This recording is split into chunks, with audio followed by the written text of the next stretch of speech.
Princeton, 36 and 86. 86 is Butch. The officials, Thomas, and they've been around a while. 91 years of professional experience in this officiating crew. 28 by Stan Jabbin, number 29. Tim Mazzetti. Line drive kickoff to Butch Johnson. He handles at his own 5. The game is underway. To the 32. By Bob Glazebrook for Atlanta. The Dallas offensive line. Donovan, Scott, Fitzgerald, Rafferty, and of course Rayfield Wright, the big cat back at right tackle, and playing very well. The receivers are very, very good. Tony Hill and Drew Pearson wide.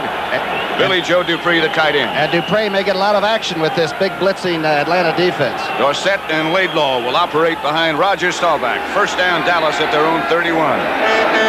Pittsburgh has advanced to the AFC Championship. They defeated Denver 33-10. Three-man front for Atlanta. Laidlaw struggles for about 5. Robert Pennywell makes the tackle. Here's the Atlanta defense. All right, that's Yates, Bailey, Lewis, and Merrill. Now, once in a while, you'll get Lewis out of there, make that Bailey out of there. They'll go with 3 down men and 4 linebackers, and they will blitz. How about these linebackers? Captain Crazy, Kuykendall, Pennywell, Brazina. Brazina had 8 sacks this year. They lost their key man in that secondary, Easterling, earlier in the year, but that group there has played very well. And Roland Lawrence is a heck of a cornerback at the left side. 5 yards by Laidlaw on the first down, so it's 2nd and 5 Dallas. Laidlaw again, near a first down.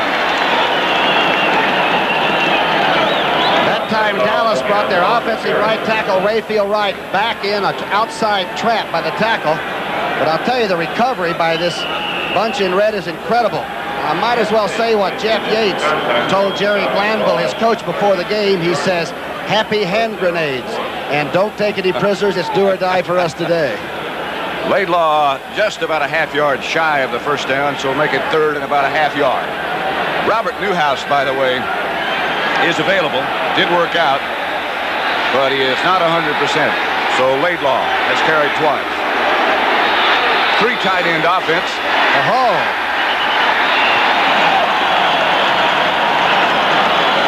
Enough for the first. Roger gets it himself. Watch the action of the linemen. Let's see if we get any pulling action like they may be going wide. They do pull. Offensive tackles pull, and Roger goes ahead and dips in after a little bit of a hesitation step. Wilson Famuina made the stop on Staubach. He's 275. Large indeed. First down, Dallas at their own 39. This is the first offensive series. Dorsett hit way behind the line of scrimmage by Roland Lawrence, I would imagine. That time they blitzed them. That was the first blitz we've seen from this Atlanta defense. And they do this, they say, 65% of the time. Watch the top of your screen. You'll see the cornerback blitz. And T.D. Dorsett has nowhere to go. Watch the top of your screen. That's Frank Reed, the safety man that made the move. Both outside linebackers came, and I think Kuykendall was grooving too. So it'll be a 2nd down for Dallas. They lost 6. Line of scrimmage, their own 33. No scores yet. Blitz again. Drew Pearson had the ball right on his fingertips. A good throw from Staubach. It's a quick slant, and he had about 1.5 yards on bias, and the ball was right on. Remember that. Roger's first real throw was right on the money and dropped.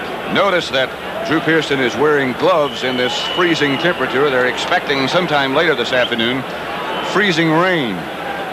Lehman Bennett.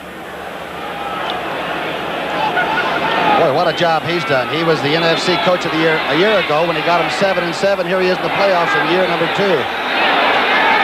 So it'll be a 3rd down for the Cowboys, and the shotgun is unveiled for the first time. Preston Pearson back with Staubach, who lofts the period of Drew Pearson, who's got it. Out of bounds at the Atlanta 27. Rick Bias made the tackle, and another good throw from Staubach. Atlanta did not think that the shotgun would bother their blitz. Now, watch how many Atlanta Falcons come, and watch how the Dallas protection is. It's excellent. Post corner, and Pearson doesn't drop 2 in a row. I don't think I've ever seen him drop 2 in a row. Super throw from number 12. He's still the clutch receiver. This is from down on the field. You can see it. They mark it at the Atlanta 28 when all of that's over.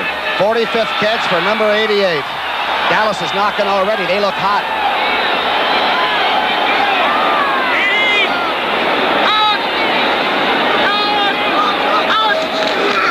Laidlaw. Not much. Jim Bailey led the Atlanta defense. The 260-pounder from Kansas. That time they tried the inside trap. Again, you're not blocking the same person twice in a row. And this is the most confusing thing for a disciplined offense like the Cowboys. Where do all the red shirts come from? They do twist and squirm, don't they? Lehman Bennett said yesterday, when you blitz as much as we do, you're trying to hide weaknesses somewhere, but they hide it well. 2nd and 9. Quick again. Caught again. And what a catch by Drew Pearson. Great pass protection, and that time Roger came straight over and down with it, a little low. Pearson isn't bad for a free agent that just walked in and said, I think I can play. Rick Bias tackled him. And good pop blocking. That means the offensive lineman went out and got Atlanta right on the line of scrimmage. Enough for Dallas first down at the Atlanta 14. 11:15 left to play first quarter. No score. They don't look like the layoffs hurt them. No. Must have had a good Christmas, huh? They look like they sharpened things during the layoff.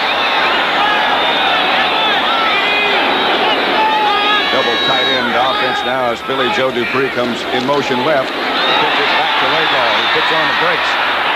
The pursuit is there. Jeff Yates was the man in the red with the initial contact. There's the fellow that said happy hand grenades. They are letting it all out. It's the option play. That time Roger may have thrown that a little too soon to the outside, but Yates was waiting. Pennywell came over to help. Greg Brazina is number 50. They'll go sideline to sideline with you with that defense. Brazina, Kuykendall, Pennywell. Brazina says we got to put 11 hats on them. Everybody on the defense has got to be around. Loss of 2 on that play. Back straight back again. The blitz is on. They pick it up well in the corner and out of the end zone. Intended for Drew Pearson. Covered by Rick Bias. The Atlanta secondary, while very aggressive, is very short. By that I mean the tallest one back there is Reed at 5'11". Bias, the man that just made that play, is 5'9". And when you're playing a blitzing type defense all the time, it really makes tough solo coverage when you're giving away at least 2 or 3 inches to every receiver. Tom Landry, who calls all the plays by shuffling his guards, Burton Lawless and Rafferty. The 26th postseason game for Landry. An NFL record.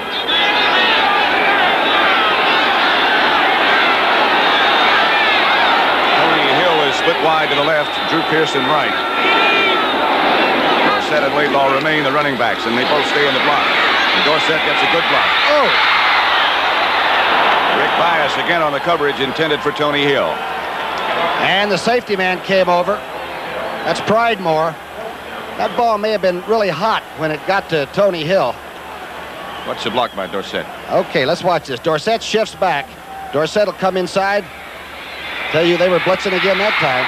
That's pretty good secondary work. Hill didn't really have a good shot at that. Raphael Septien from 34 yards away from the goalpost with Charlie Waters holding. He's 10 of 11 up to 30. Let's see what he is from 34.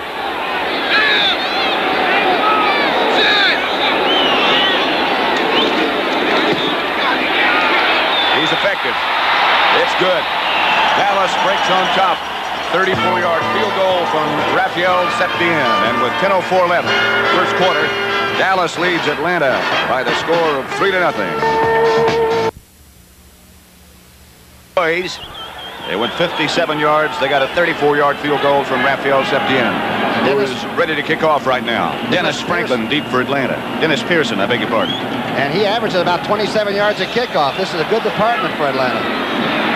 Out of bounds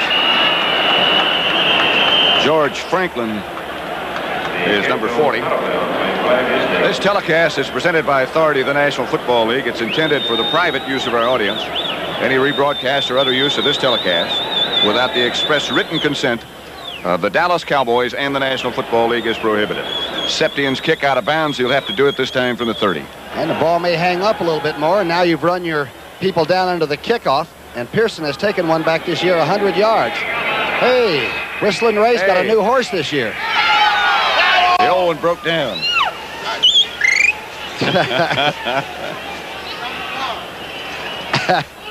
First part. He's always the same, and he's always different, isn't he, Whistling Ray? Ray? He's always happy. Yes, I can believe it. He's got a reason to be. Good kick from Septien. It is Dennis Pearson.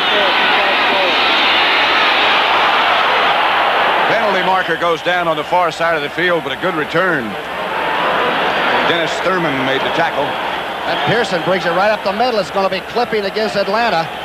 And we might watch this first offensive series, Pat, after the officials mark this off, and see if the offensive line has trouble blocking that Dallas flex defense. They may hold on offense, too. Almost everybody does. Let's look at the Atlanta offense. There's the big rookie, Ken, at the left tackle. Scott, who will be working with Randy White. Van Note, who's been there for almost ever. Thielman, the big young man from Arkansas in his second year, and McKinley. Personal foul, clipping, the 36 on a return. It's first down. It's the voice of Cal Lepore. Let's continue the Atlanta setup. And of course, Mr. Francis, the bomb catcher. Jimmy Mitchell, one of the great tight ends still. And little Billy Rickman, who can do a lot of things. Bartkowski will have Bubba Bean and Haskell stand back behind him. Stand back leaves for a moment, leaving Bean as the lone setback. We'll tell you about the Dallas defense in just a second. Straight away. Bubba Bean, good yardage. Here and Kyle, the cornerback, made the tackle. This is from a double wingback formation, and I'll tell you, Atlanta's getting big splits in there. Let's see what happens. They get Randy White turned out by Van Note's block, the center. Bubba Bean had over 700 yards and picks up the biggest first down of the season for him. First down, Atlanta.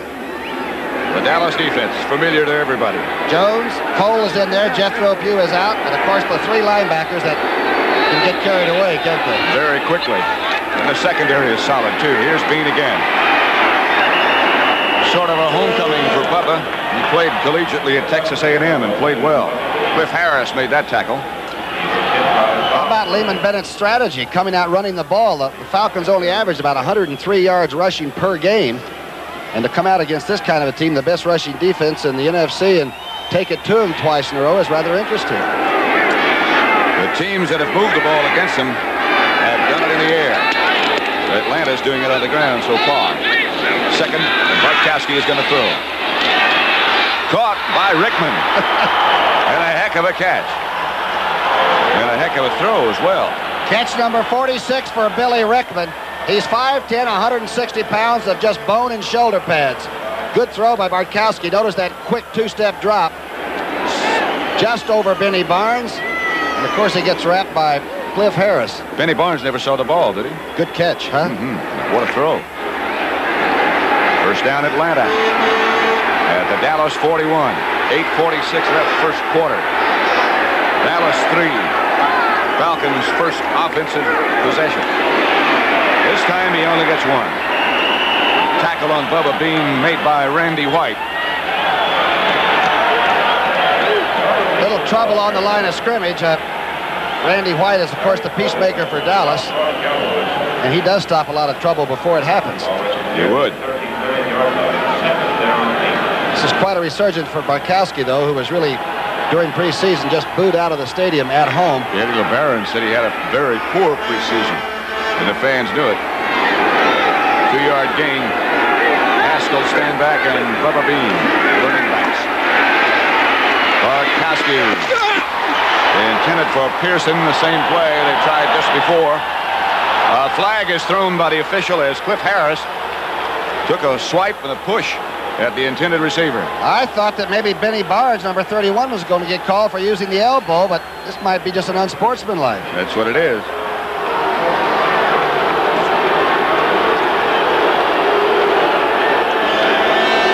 Cliff Harris quickly was saying, "What did I do?" And they're trying to calm him down now. It's Pearson going up the sidelines, number 81. Barnes had pretty good position, and I think Harris just came over to do the old intimidation factor, which is strong. Taunting. Taunting. Unsportsmanlike conduct, 43. Defense, first down. That is, of course, Cliff Harris. He's a good Baptist boy, though. He didn't curse City, I'll tell you that. I'm glad you're sure. First down.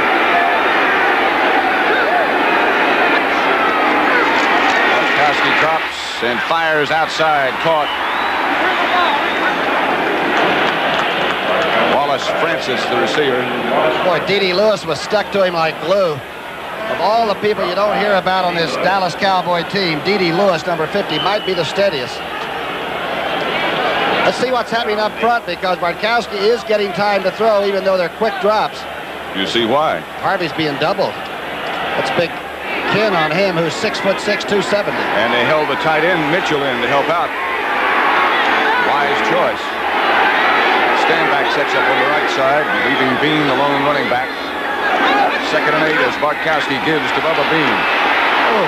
Cut back to the right.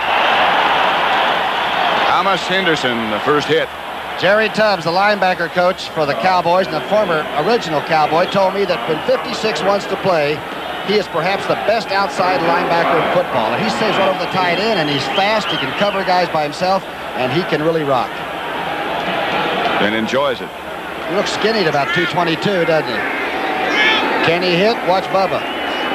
Meet Hollywood Henderson. 3rd down, about 5. The Dallas 19 in Mazzetti's range already. Dallas leads 3-0. The 30-second clock ran out, and they'll lose 5. Like Haskell Standback got lined up in the wrong formation, and some of these formations look new, like they may have put them in to take advantage of what they might be able to do early against Dallas. Delay, offense, 3rd down. Dallas scored on a 34-yard field goal by Raphael Septien. It'll be 3rd down 10 at Atlanta. I wonder if Dallas will double on the outside and let Henderson cover Mitchell all by himself. Mark Washington comes out with Francis. Rickman is split wide on the other side. Aaron Kyle, it appears, has him alone. And now they retreat to get him help. Right-handed maneuver, and it's complete. That ought to be enough for a first down, or very nearly. And Wallace Francis is some kind of a receiver. Remember, they lost Alfred Jenkins early in the year, one of the good receivers. A rollout. This time Bartkowski put both backs in front of him to get the extra blocking. By the way, this ball was really hummed. A short out, and it's good. Mark Washington pushed him back and out of bounds, and it's close enough to measure. And Brunig's going to make sure for Dallas, huh? They have it.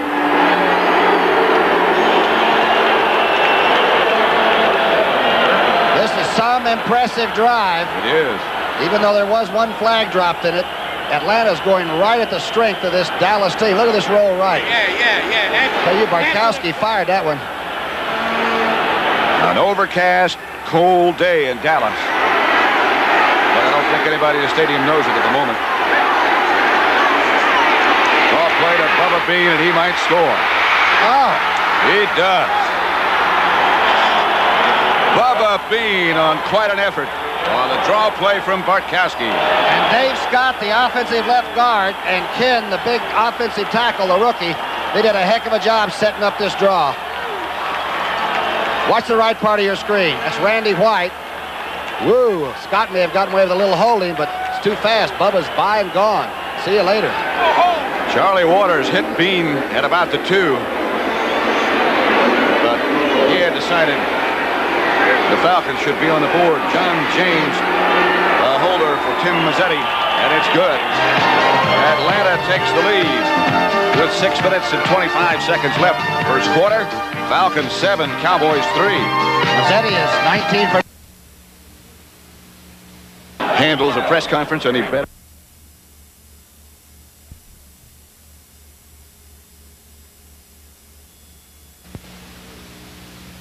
Handles a press conference any better than Tom Landry does? No, but he looks like he might be a little concerned right now. He has reason to be. Bartkowski, by the way, is 3 of 4 for 34 yards and very impressive rolling out.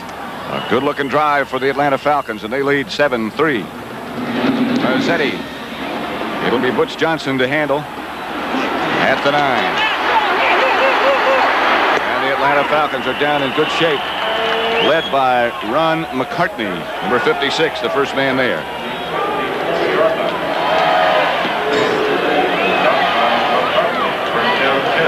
Spider-Man comes to CBS, huh? Tell you more about that in a minute, but let's go down to the sideline to the great John Unitas and see what he's got. Thank you, Pat. And what I want to do is just a great comparison of benches. The Cowboy bench is completely quiet with no laughter or anything over there. They just been scored upon, and the difference down here between that bench and the Falcons, everybody's really up for the football game. And it looks like we've got a great one right on our hands. Sure does. Johnny, you looks a little chilly down there. It's cold. He could still play. Staubach goes and throws to Jackie Smith. And the veteran gets a Dallas first down before Frank Reed takes him out of bounds. He can still run. Jackie Smith's first catch of the year. Picked up from St. Louis. They'd really off the waiver sheet. A naked reverse by Staubach. He could have run with it himself, but it's much smarter to give it to somebody that still runs a 4.78 40. And still weighs 230. And still loves to play. Jackie Smith. First down, Dallas at their own 42. Atlanta leads 7-3 with 6:09 left first quarter.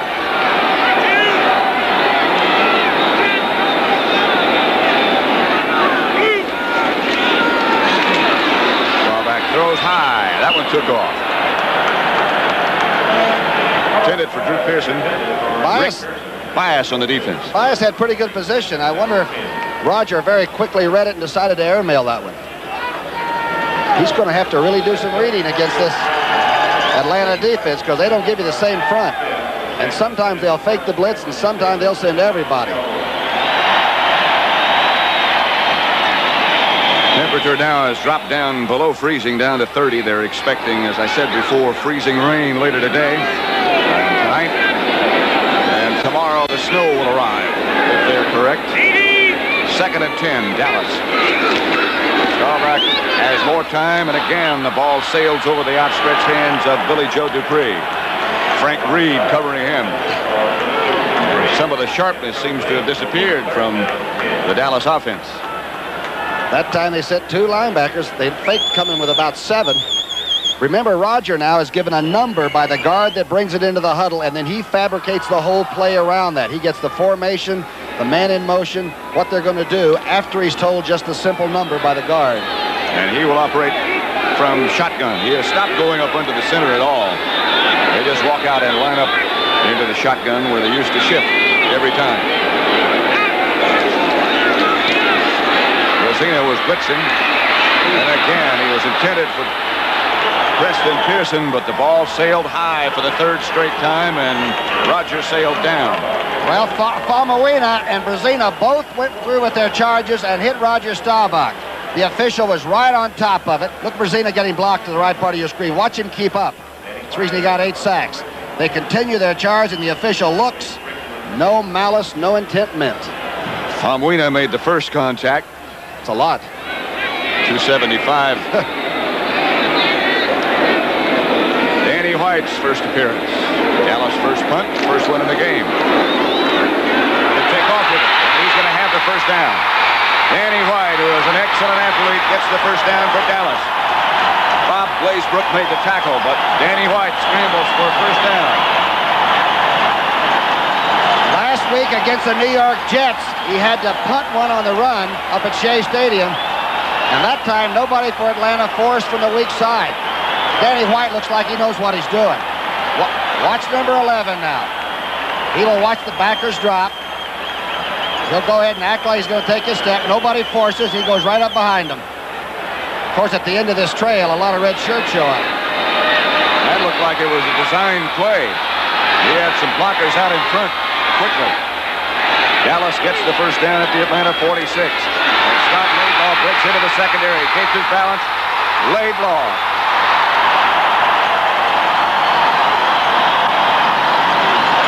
We saw him start his first game on Thanksgiving Day against the Redskins. He broke a 59-yarder that day, had over 100 yards. He's clever. He doesn't overpower you. But I'll tell you one thing, he makes you hump to get him down. Frank Reed finally made the tackle on Laidlaw. Another Dallas first down at the Atlanta 25.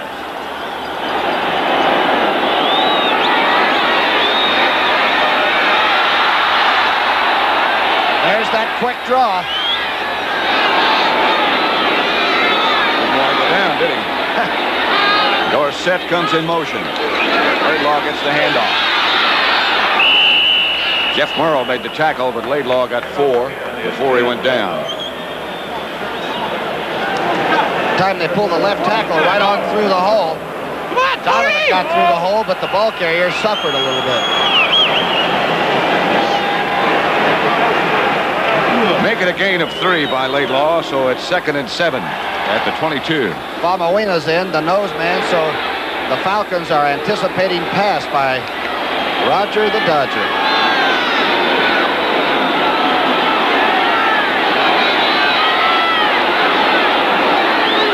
Pearson split wide left. Tony Hill lined up inside. And Roger comes back. Blitz is on and the screen to Dorsett. He gets inside the 15 and goes out of bounds, hit by Dewey McClain. It ought to be another Dallas first down. It is. Remember the first game of the year against Baltimore when 33 went 91 yards with a screen pass? There's Donovan making sure, cutting down. Now the wall is already formed, and I'll tell you, Roger Staubach waited a long time to squeeze it off. Burton Lawless, number 66, checks in with a play for Staubach. It is first down Dallas at the Atlanta 13. Lehman Bennett's team leads by the score of 7-3. The Miracle Falcons. What a season they've had. He's working on that gum, isn't he? He did very well at the press conference last night, too.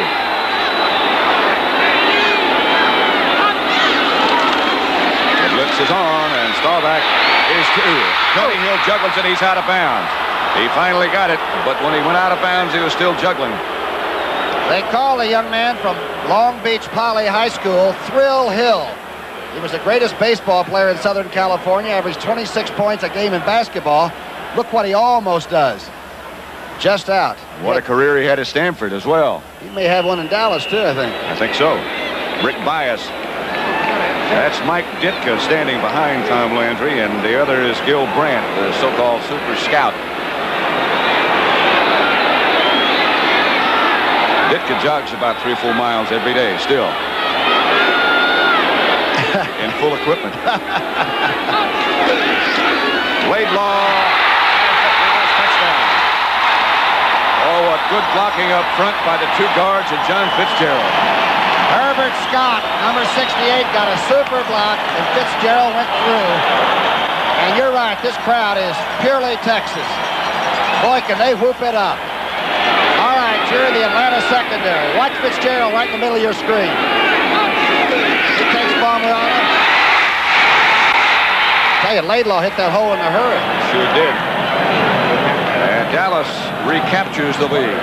Raphael Septien will try to add the extra point, with Charlie Waters holding.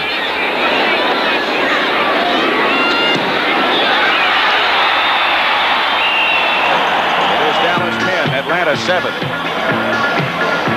Here's the touchdown. Was it good blocking, or did Laidlaw hit that hole in a hurry? Maybe it was both. It was both. Scott, the 4-year guard. Watch him to the left of your screen, 68. Take Kuykendall. Cut off the linebacker, and Rafferty and Fitzgerald have gotten Famawina out of there, and that is a touch. And Laidlaw got through there in a hurry. Septien to kick off. Dennis Pearson will be in the middle, but he won't handle. It'll be Tom Pridemore from about his own 7. He finally stumbles on the artificial turf. Robert Steele got a hand on him. Tonight on CBS, Spider-Man and Demon Seed, starring Julie Christie. Spider-Man, all right. You can hang from tall buildings, right? By a thread or whatever. Fritz Weaver will co-star with Julie Christie and Demon Seed. The drama of a woman trapped by forces she is powerless to control. Okay. Haskell stand back. Did not quite make it back to the line of scrimmage. Henderson, D.D. Lewis, everybody. Boy, D.D. Lewis really got a tackle. Penetrated, hit him at the knees, and dropped him. And don't forget that Atlanta was 2-6 on the road. They like that Fulton County Stadium back in the Southland. And Dallas likes it here. They were 7-1 here, is that right? 7-1 at home. Minnesota defeated them on a Thursday night. It'll be 2nd and 10, and Bartkowski drops and throws and overthrow intended for Alfred Jackson, the sprinter from Texas. Bartkowski sort of loaded that one up and threw a sailor. He's talking to himself about it. Pretty good blocking on the line of scrimmage. McKinley's doing a pretty good job on Ed Jones. He's cutting him at the line of scrimmage and trying to get those gigantic arms down. Otherwise, Bartkowski won't even be able to see. 6'9". George Franklin goes into the Atlanta backfield, and Haskell stand back comes out. It'll be 3rd and 10 for the Falcons. That's Franklin. And that Franklin has an Atlanta first down. Stopped by Benny Barnes, and Mark Washington helped out, along with Too Tall Jones from behind. Franklin only had 1 carry for the entire season. He's a good athlete. Lehman Bennett, in answer to your question yesterday, said the best athlete on my squad might be Franklin. And you might see him, he said. And watch number 43 miss him. You don't see Harris use the fingernails for tackling very often. Franklin is 6'3" and 225. Standback is back in the game, and Thomas Henderson wraps Steve Bartkowski. We don't hear a lot about the Dallas blitz, but they come from center field. That time Harris came from one side, and Henderson came right in. Bartkowski takes it pretty well. Remember, he has been often injured in this league. He only played, 21 games his first 3 seasons. But he's big and strong. Lehman Bennett, talking to some of the Falcon coaches before the game, they were saying he is the most remarkable man on the sideline. They have never seen him lose his poise. Never seen him get rattled. Maybe that's the reason they're here. That's got to have something to do with it. A quick draw on 2nd down. Haskell stand back, the ball carrier, stopped quickly.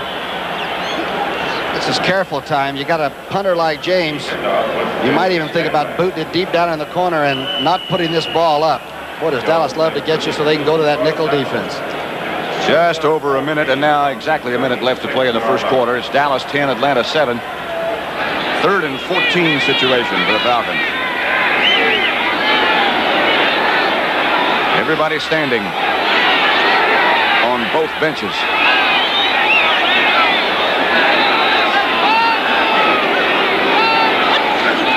Take the blitz. Too Tall Jones and Randy White. Too Tall was there first.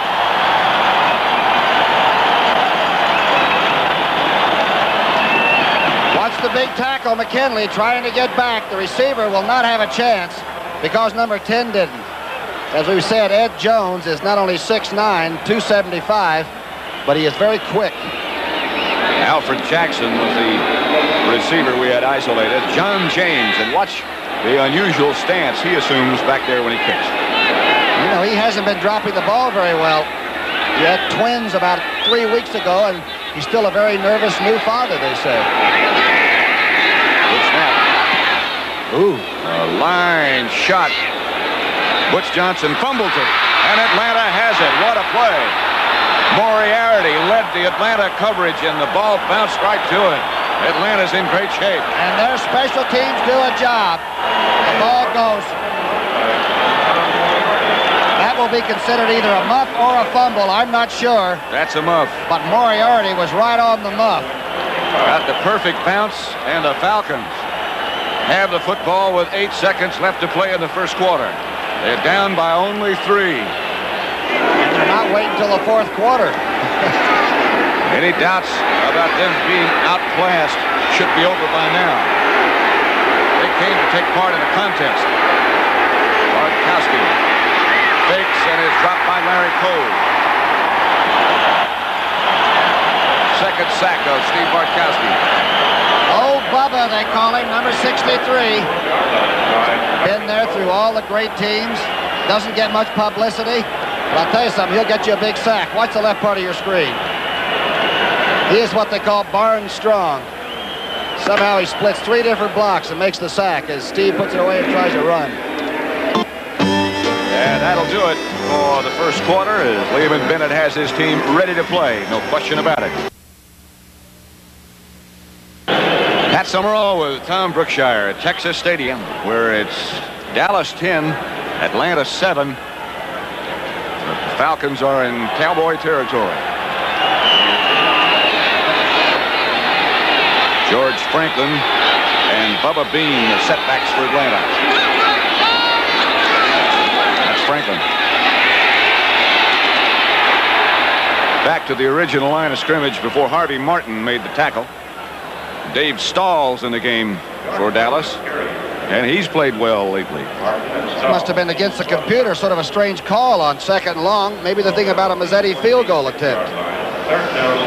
Well, he can get it there. Franklin, by the way, is the second-year man from Texas A&I. As you said, Patrick, big, strong. Right now he's sort of crude in football ways, but he looks like he might play a little bit. He sure does look like a good athlete.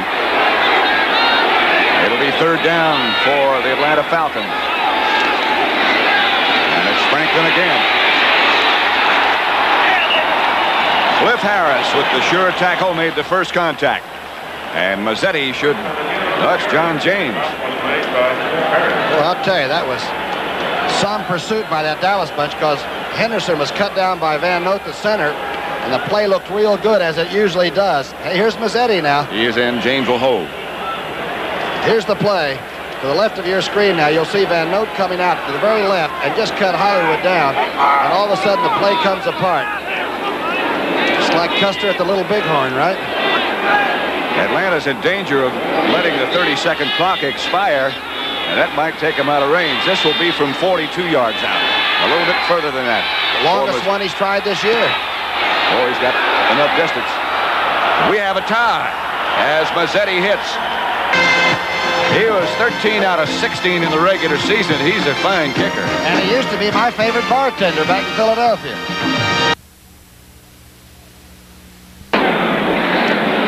Punter John James, in every attempt to stay warm, has a glove on his foot. It's going to be Butch Johnson in his own end zone, about a yard deep. The reverse goes to Thomas Henderson. Oh, he's got a super block on the other side of the field. He slipped down and he might have hurt himself. He got a good block, and I don't believe a clip is being called. Remember that, the opening play of Super Bowl 10, if I recall. With Henderson then. And Henderson came all the way over the 50 that time against Pittsburgh. Almost broke it. Looks like he might be limping a little bit. They nicked him. In fact, in that game, Girella, the kicker, had to make the tackle on Henderson. They might meet again. But first, Atlanta presents a small problem. And you know something? The fakes didn't get rid of many people, did they? They went right over and made the tackle. Ernie Jackson's shaken up just a little bit. For the Atlanta team, walks off slowly, number 30.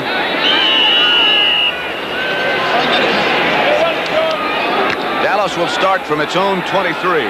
10-10 tie. Staubach is 4 out of 11. He had a hot start, but he cooled off. 5 now. Tony Hill is driven back by Rick Bias. And way back. Bias is 5'9", 175 out of Wayne State.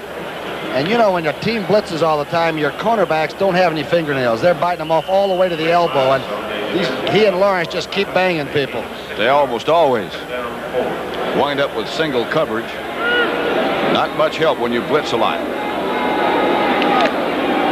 Rollin Lawrence, talking about covering Drew Pearson and Tony Hill, said, I'm going to be on him like a bee.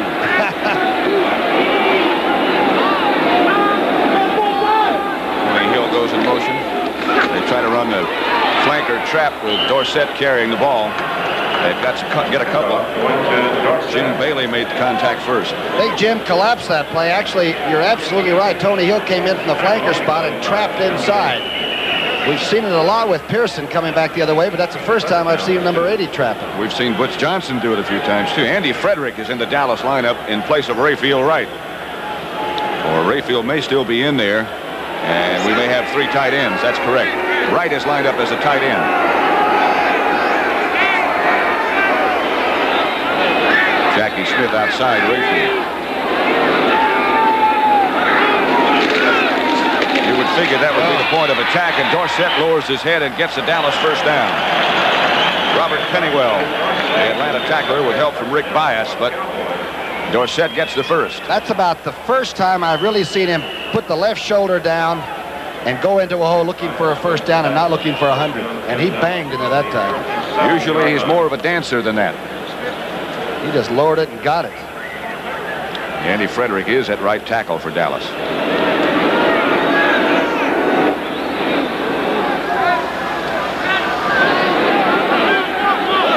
They operate from their own 37. And they operate with the score tied at 10-10.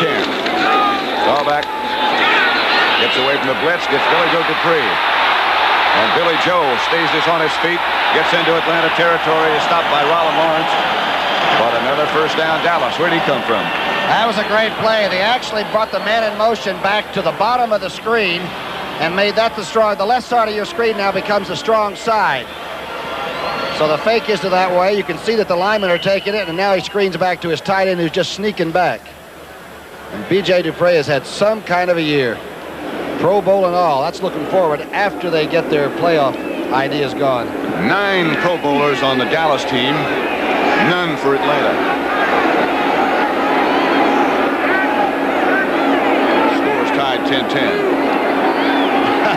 Editorial note. They blitz, and Dallas picks it up. The throw to Tony Hill is high. Let's go down to John Unitas. Thank you, Pat. They're standing down here with Henderson, who hurt his ankle on the kickoff play. He seems to be all right. It's bothering him quite a little bit right now. We don't know whether he's going to get in this half or not. Unitas looks like true grit down there. He's got Jeff Murrow put a lot of pressure on Roger Staubach that time, and we've said it before, but when Roger is inaccurate, it's usually high. He had an extra week's layoff. He didn't play at all against the Jets the final week of the season, and Danny White did a heck of a job.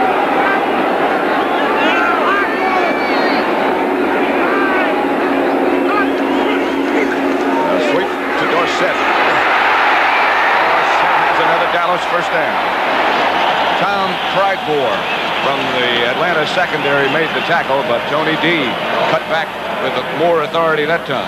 That time, Bennett's Atlanta team was in that 3-man front. Now watch what happens. Dorsett runs between Pennywell, the linebacker coming over. Watch number 59. A little bit of a block by Scott, but Dorsett doesn't need a lot.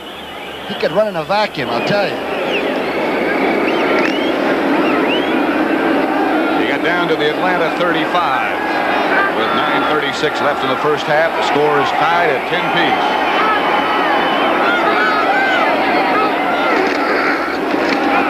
That'll be Laidlaw, and this time no place to go. Robert Pennywell hit him first.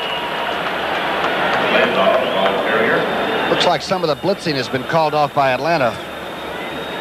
I would imagine the Dallas feeling was that they have to really block the linebackers. Brzezina, Pennywell, Kuykendall, or you really can't move the ball against Atlanta.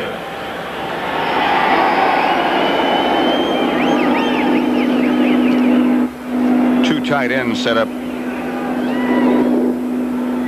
for the Cowboys with Jackie Smith lined up on the right side of the offensive line and Billy Joe Dupree on the left. Drew Pearson split out wide to the right. Staubach looked for him. Still has time to look. Ooh, Billy Joe Dupree had been standing out for a long time with Rick Bias, and Staubach almost waited too long. Oh, the offensive line allowed Roger to look first to Drew Pearson, who ran a short out to the left of your screen from the eye. Watch how long he reloads it, about 4 times, and then safety valves it to the tight end that was lined up as the speed left receiver. And Bias had a chance perhaps to cut in front of BJ and take off. Falcons only have 12 interceptions because they're so busy playing man-to-man and blitz. Preston Pearson joins Dorsett in the backfield for Dallas with Staubach. 3rd down. They are blitzing. Pearson had it, dropped it. They call it an incomplete pass. He almost made a remarkable catch. I think number 89, Dupree, thought the ball was for him. They're talking it over now. From the shotgun. They call it El Shotguno down here. A little bit of pressure this time. Now watch Dupree think he's going to get it. And of course Pearson's going for it. I think Pearson might have drifted too far upfield. He was probably supposed to take it to the sidelines and pull it up. Charlie Waters will hold for Raphael Septien from 48 yards out. What wind there is against Septien. He'll do well to get it there. He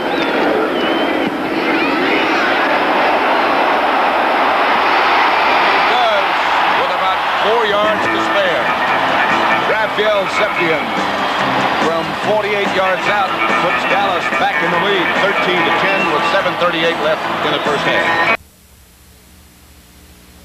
Round 2 in the playoffs of 1978.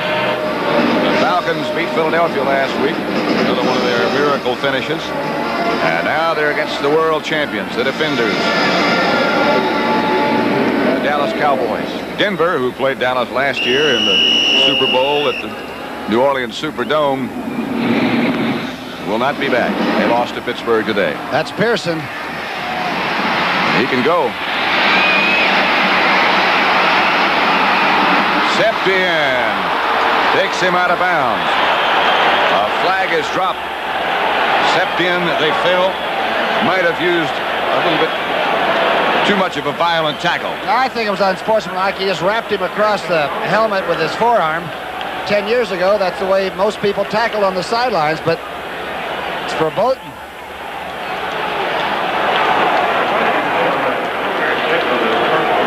Good run back by Pearson.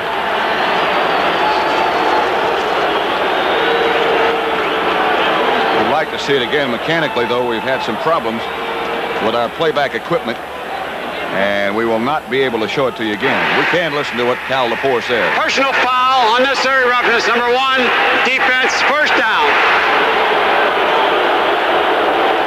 Raphael Septien, the violator.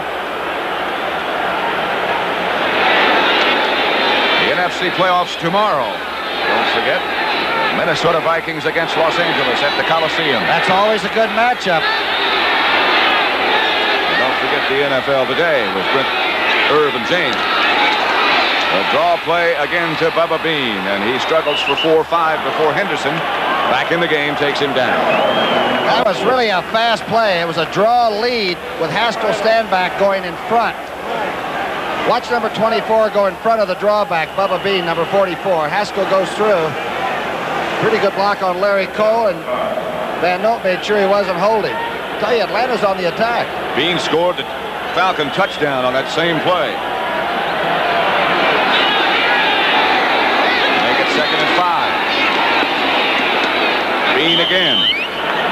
Randy White made the tackle. Oh, the first contact, he had some help quickly. Bubba Bean played his ball down at Texas Aggies, and his only problem in 3 years as a pro is staying together. He would get those injuries that just don't let a running back take the punishment, but today he looks like he's rather bullish. 5'11", 195. Two tight ends for Atlanta now. James Wright and the veteran Jim Mitchell. Lined up to the right side, they go away from it. Bob Brunick, the first tackler. Cliff Harris came up. Didn't get to the line. Being the little decision here for Lehman Bennett, huh? Bean was the Atlanta ball carrier. It would be from 48 yards if they try to go with Mazzetti, but they're not going to. George Franklin comes in. Watch the pursuit. Short yardage. There's 1, 2, 3, 4. And it's done. Lehman Bennett has decided we'll go for it. I like it. About a foot. Let's see if they like it. Franklin will sweep right, and he'll have it. You're right, Thomas. He is a good-looking runner. He didn't want to fumble that ball, did he? All he wanted was the first down. D.D. Lewis, the tackler. Here it is from the eye, the toss back. Bubba Bean out in front. Van Note, the center, gets out very quickly for a guy who's just snapped the ball, makes a good block, and both arms around the hog bladder. Boy, I like to see a coach gamble. Happy hand grenades. It's a big day for him.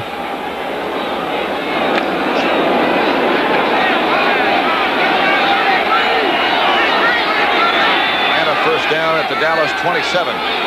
Dallas leads 13-10. Bartkowski swings out to his left. He's got his man. Wallace Francis spins around. He goes out of bounds by Benny Barnes. All week long, we've been hearing criticism of Bartkowski's movement in the pocket. He's not agile. He's too big. He's 6'4". You're looking at a man that's very agile. Wallace Francis, the short out. Now the problem begins with him. 89 can fly. He is very quick. Well, watch this throw by number 10, moving to his left. This is the Bartkowski that we've never seen before. Confident and throwing it on the dead run. That's a good throw. Steve Bartkowski. The goal and the hope when he was drafted by the Falcons, and until this year, all those hopes have been a little bit futile.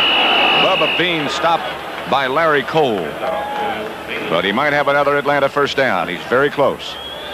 Pretty good little move by Bubba right in the hole. It was sealed off by Cole and Henderson, and he just sort of did almost a skateboard move right between them. Why? We'll let go. The measurement says Falcons do have it. By 3/4 of a football. Bean has 9 carries for 45 yards. Only one runner this year has gained over 100 yards against this Dallas defense. That was Chuck Foreman. And Fran threw the ball so many times that night for Minnesota, you didn't realize that Foreman was getting 100, did you? Nope. Steve Bartkowski finds himself with a first down at the Dallas 17. And is going to throw on first down. Got his man. Touchdown, Wallace Francis. Charlie Waters on the coverage, but the Falcons are back on the scoreboard again. Francis will catch the ball in traffic. Last week, of course, he catches the big touchdown to beat Philadelphia late. This time he sliced right between Benny Barnes and I believe it was Waters. Watch this throw, folks. The man from California has arrived. That's a Hummer. Boy, what a catch. It was Cliff Harris, not Charlie Waters and Benny Barnes. Mazzetti hits again. It's the Falcons now 17, the Cowboys 13. With 4 minutes, 26 seconds left to play in the first half, Falcons look tough.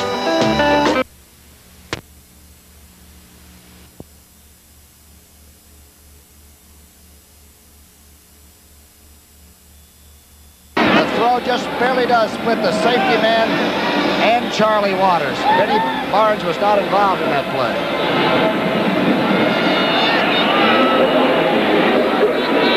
Mazzetti, line drive to Woods Johnson, who drops it. Atlanta will have it. The Falcons recover. Ball is still loose. Safety, I believe, or is it touchback? They're signaling a A safety, I believe. Let's see if he gets his hands up above his head on the hat. Bruce Huther struggled back into the end zone, and it will be an Atlanta safety. That ball looked like something on Hollywood on Halloween night. Watch this thing move. That is a muff. But watch the action as the ball is first hit by Falcons. Still loose. And remember, that's an artificial turf, just like your living room rug.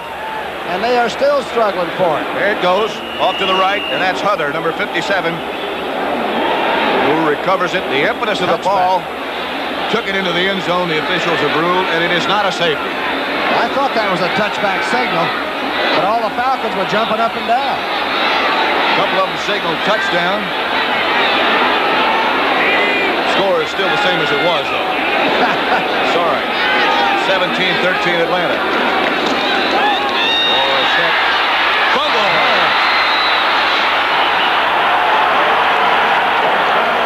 Well, I'll wait this time. Yes, Atlanta does have it. And look at Bennett very calmly talking to Bartkowski about the next series. Fumble number 13 for Tony Dorsett. Here it is from the eye. He is really moving, but he's got to put that ball away, and the word's out. Don't hit him once, hit him twice. Here comes that pellet. And Pridemore will get it, number 27. Greg Brazina knocked it loose from Dorsett, and Pridemore recovered. Atlanta first down at the Dallas 30. Bubba Bean swings to the outside, has almost another Atlanta first down before Cliff Harris takes him down, and these Falcons have shocked everybody. Now watch the left part of your screen and see if Randy White, number 54, stands up. He does, and Scott turns him outside, and that's about the fourth good play that Atlanta's poured through that hole. Randy at about 6'3.5" has to look around sometimes. You're right, he might be a lot concerned. 2nd and 1, 9 yards for Bean. At the Dallas 21 with 3:20 left to play in the first half as Bean struggles for a couple. He should have the first down. He does. D.D. Lewis tackled him.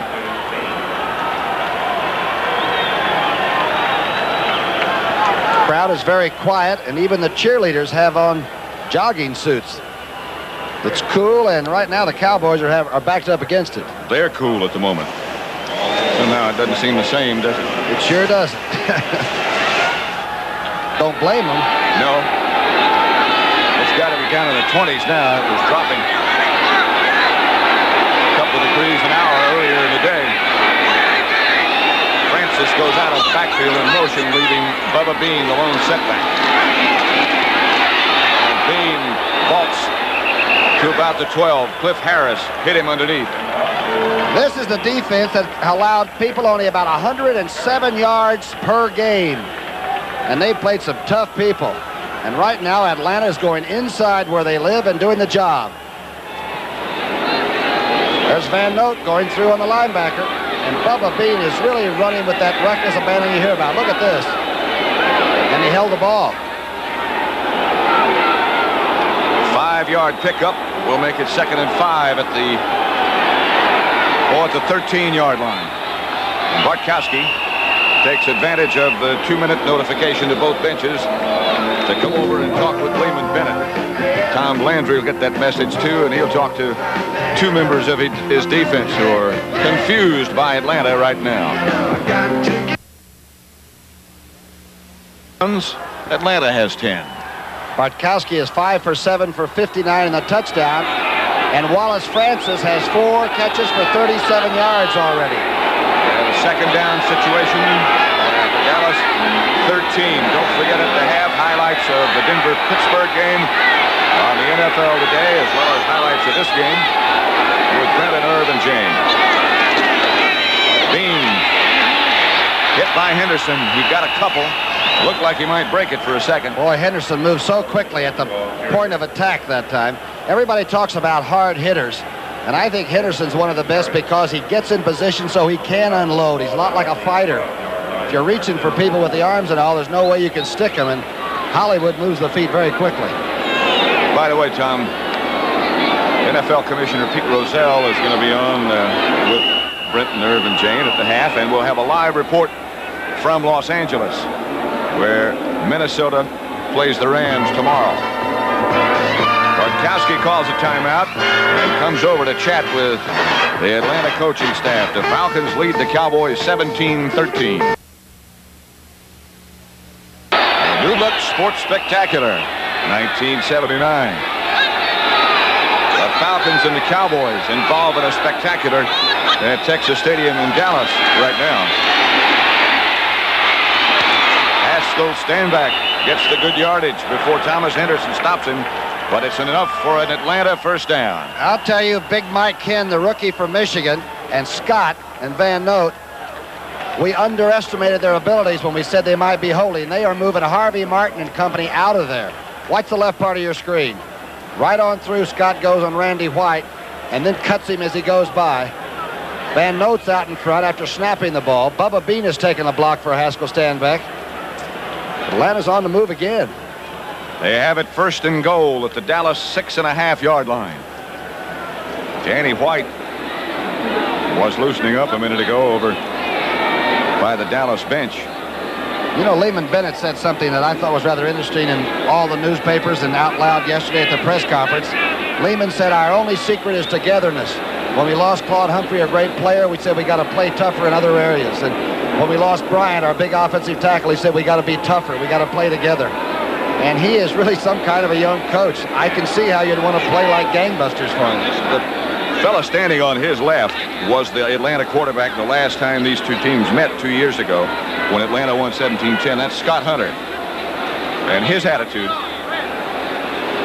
he hasn't thrown a pass or played it down all year long. Yet he's just as happy as he can be to be a part of it. I know these Bulls doing a job up front against what many people think is the best defense in football. 1:21 left in the first half.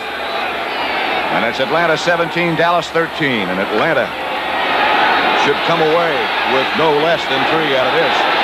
First down. George Franklin tries to cut back, and they cut him off, but he still manages to whirl around for 2. Harvey Martin came all the way from the offside, and now we're going to get a hurry up as the clock continues. Falcons have one more timeout left. They'll operate from the 5. Bartkowski going, and he had his man, Wallace Francis. He had the ball just for a second and dropped it. Benny Barnes was in his wake. Did a pretty good job of getting a hand. Watch the right part of your screen. The quick slant. 3 steps and right over the top. Francis almost had control of that. Bartkowski did something that froze Cliff Harris for a second, and he couldn't get over in time to help. Landry obviously very concerned. They've got the nickel-looking defense. Randy Hughes just came in, number 42. They're anticipating pass again. Be a good time for draw play, wouldn't it? Wouldn't it?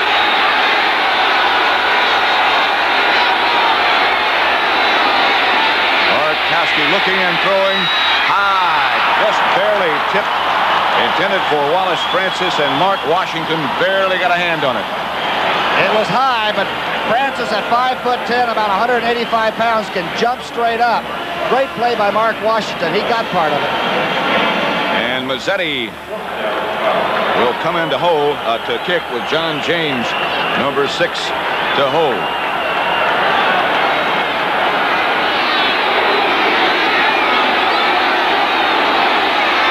There's 8 out of 9 from this range.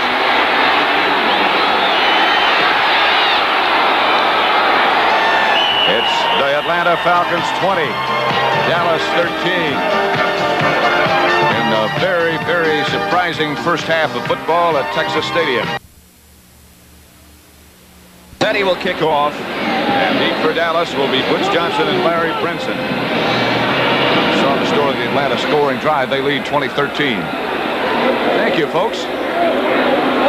That was taken from some stadium earlier in the day, I think. Yes. Mazzetti's kickoff will be handled this time by Larry Brinson. Cleanly. He bounces out to about the 26. He is hit by Bob Glazebrook. Don't forget to stay with us for that group at the half. Jane is the one on the left. And that helmet belongs to one of the Cowboys, right? One of them does. They do quite a job, don't they? You think the Cowboys might be a little conservative and just go into halftime and try to regroup? Nope. I think he'll unload it in the direction of Tony Hill. Shotgun formation. Billy Joe Dupree shifts back off the line of scrimmage. Cowboys have all 3 of their timeouts left. Here comes the red blitz. Pearson had it and dropped it. It's called incomplete. Roland Lawrence picked it up. And Roger Staubach is down. I think Famuino or maybe a blitzing linebacker got him. He is hurting. Flag is lying right under his right arm. The red wave from Atlanta's defense took him down. Let's see if we can see what happened. See if it's the linebacker Pennywell or Famuino. Famuino's that big man right over the middle, and they're stunning. Famuino's 74. 74. It's Pennywell, all right, the linebacker. Third-year man out of Grambling. Stuck him when the ball was a long way out of the quarterback's hand. And Lawrence did a heck of a job on Pearson at this end, too. Dallas Dr. Knight looking on. And Tom Landry, of course. Space showing his concern. Danny White, would imagine would be up warming up, and he did quite a job against the Jets on a windy day, huh? They walk it off against Atlanta. And Danny White walks onto the field. He's been warming up already. There he is. Arizona State just waiting a chance to play. This is not the way he would like to enter the game, obviously, with number 12 down. Watch this Lawrence at 5'10". He's got 6 interceptions, and I'll tell you, he's been going after Cowboys all afternoon. Staubach is still on his back. Cowboys have 2 timeouts left now. Falcons still have 1. 38 seconds left in the first half. Atlanta 20, Dallas 13. That was a real late charge by the linebacker. Obviously, when you're blitzing like that, you continue your charge, but that was a long time after the arm would come through. Roger up in a sitting position now, which is encouraging, to say the least. The doctor on the right side of the picture is Dr. Knight. Couldn't tell exactly where the contact was. Was it in the rib cage? Looked like it. Right in the middle of the rib cage. He's having trouble getting up, too. Rogers, a competitor who keeps himself in excellent physical condition, but he is 36 years old. And Pennywell weighs about 225. And had a long run at him. Looks like it could be on his left side, possibly his left shoulder. We'll find out as soon as we can. Danny White is 20 of 34. 1 interception and no touchdowns. Not yet. White is a good quarterback.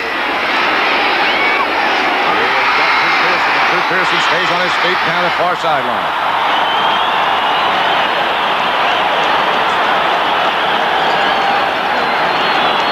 This is Pearson's 3rd catch of the day. Again, that's a blind snap by Fitzgerald, handled beautifully by Danny White. Looks like he's been in there a long time. Here's the move by Pearson. Just caught the white line. The official looking right down the rail at him. Rick Bias made the contact with him and took him out of bounds, but he did get a first down for the Cowboys. Danny White has a nice fluid motion, doesn't he? Yes, sir. Decision to let him play that last game against the Jets might turn out to be a real stroke of luck.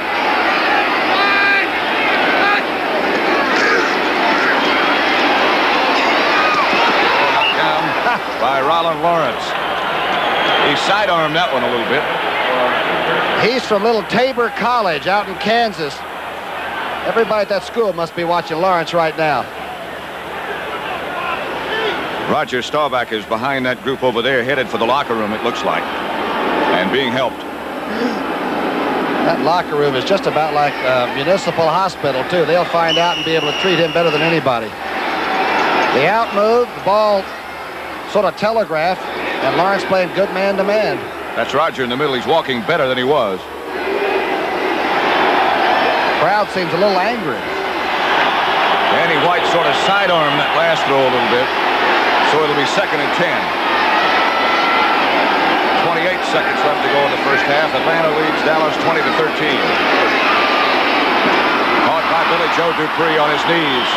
Should be close to Dallas first down. And I mean, White drilled that one.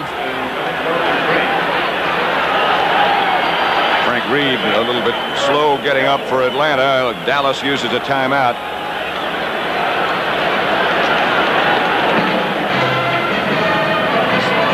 His right arm may have gotten caught in the collision. Dupree at 6'4", 225. Reed at 5'11", about 185. Moriarty goes in to replace Reed. White drops this one down a little bit too, but he does hum this one. Didn't look at the rush. Dupree's a good target. Still haven't gotten any report on Roger Staubach. Something has happened to our communications with the Dallas officials. About a 3-inch need for Dallas first down. Brazina's checking with the defensive coaches as to what to anticipate. Pass, I would imagine.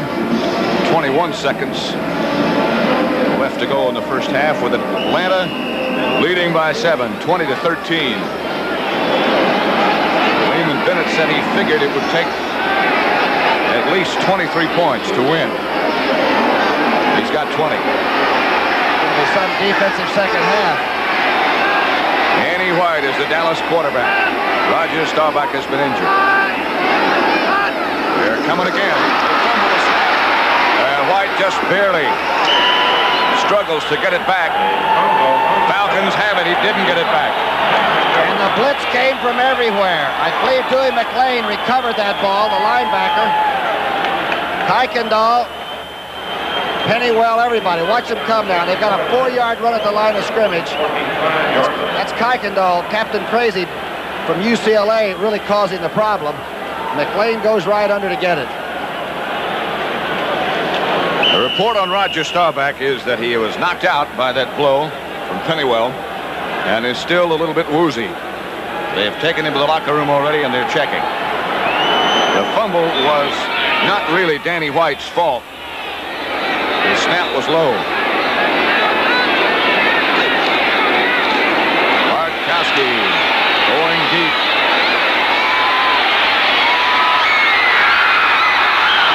Almost picked off by Randy Hughes. That was the play that beat New Orleans. That's right, shades of New Orleans. Bartkowski really hums this. You can see all 3 receivers, and they're looking for volleyball action.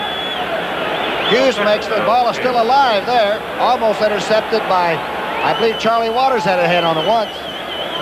It was Alfred Jackson that got the rebound in the victory over New Orleans, and he was in the same spot on that play that he was when they scored against the Saints. I tell you, for a conservative offense, they're sort of airing it out.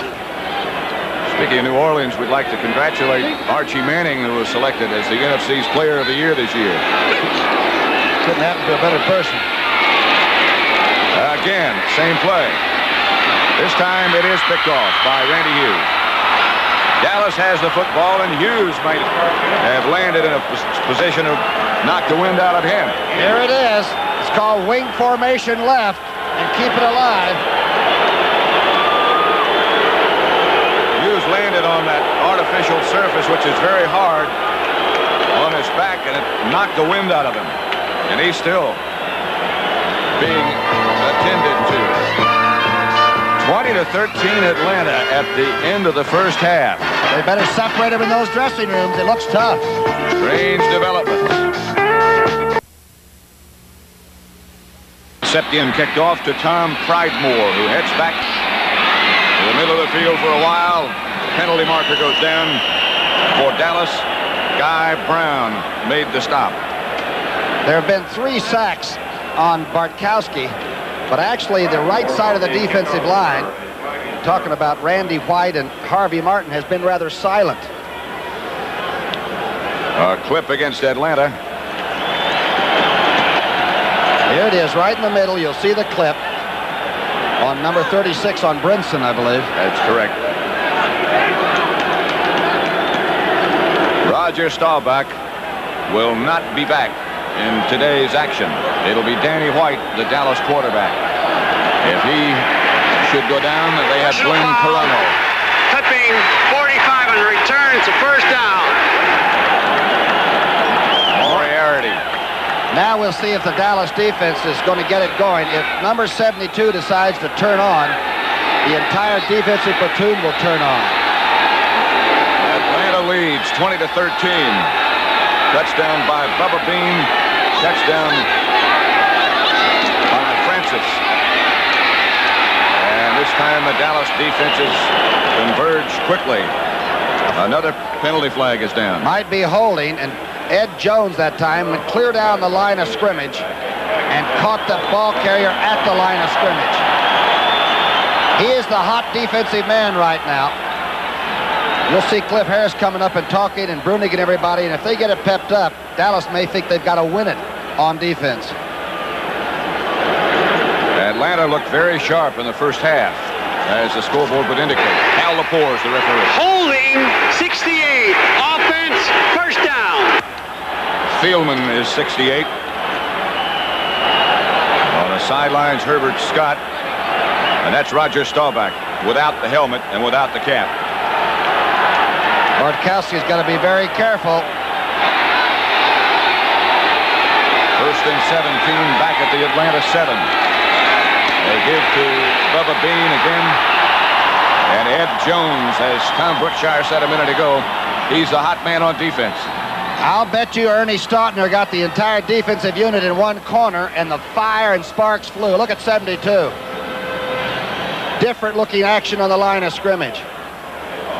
Thomas Henderson was also involved. The Cowboy report is that Staubach has a concussion, they feel, and he will not play anymore today. It's 2nd and 18 for Atlanta. Back at their own 6-yard line now. And you're right. Bartkowski has got to be careful. He is. Bubba Bean gets out to about the 10, maybe the 11, before Harvey Martin submarined him. And Randy White got into the action. Tempo is up, and Dallas looks like they're hot. Maybe they're embarrassed. And in a way, they probably think they should be embarrassed. They're the Super Bowl champions. Look at this action by 54. They were favored by 14 points. And some people thought that wasn't enough. Well, it's fun to go against the champion, though, you know. You can lay it all out, and if you lose, you were supposed to lose. Everybody plays better against the champion, and that's understandable. It's nickel defense time. Look out. Taking no chances, it's Bartkowski. Ed Jones had a crack at him. Randy Hughes finally made the tackle. And again, a penalty marker is dropped. Might be some holding. That was Haskell Standback, who's still on the ground. He was the ball carrier. What a great run, really, for not even getting the first down. It's holding again. Think they'll refuse it?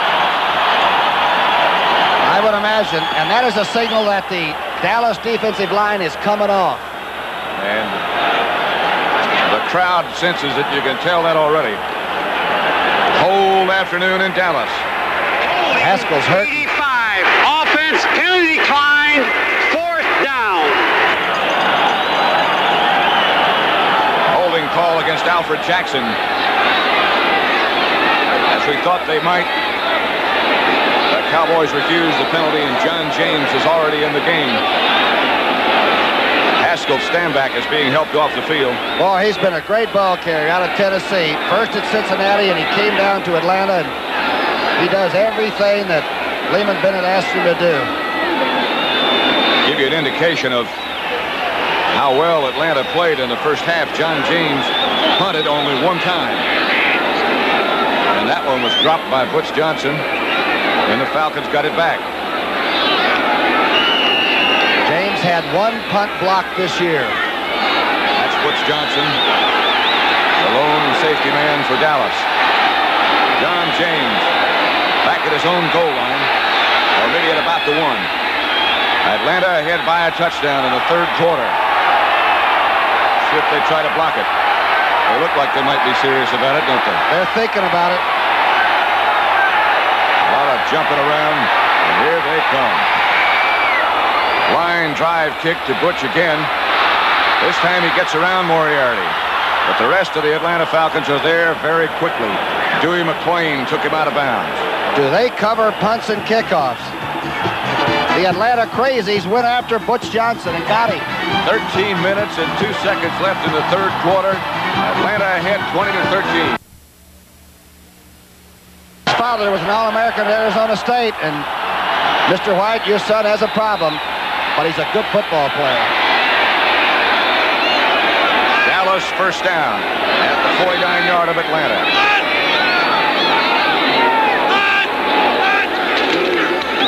Tony Dorsett maybe got 2 as he sipped it into the middle. He was hit by Jeff Yates.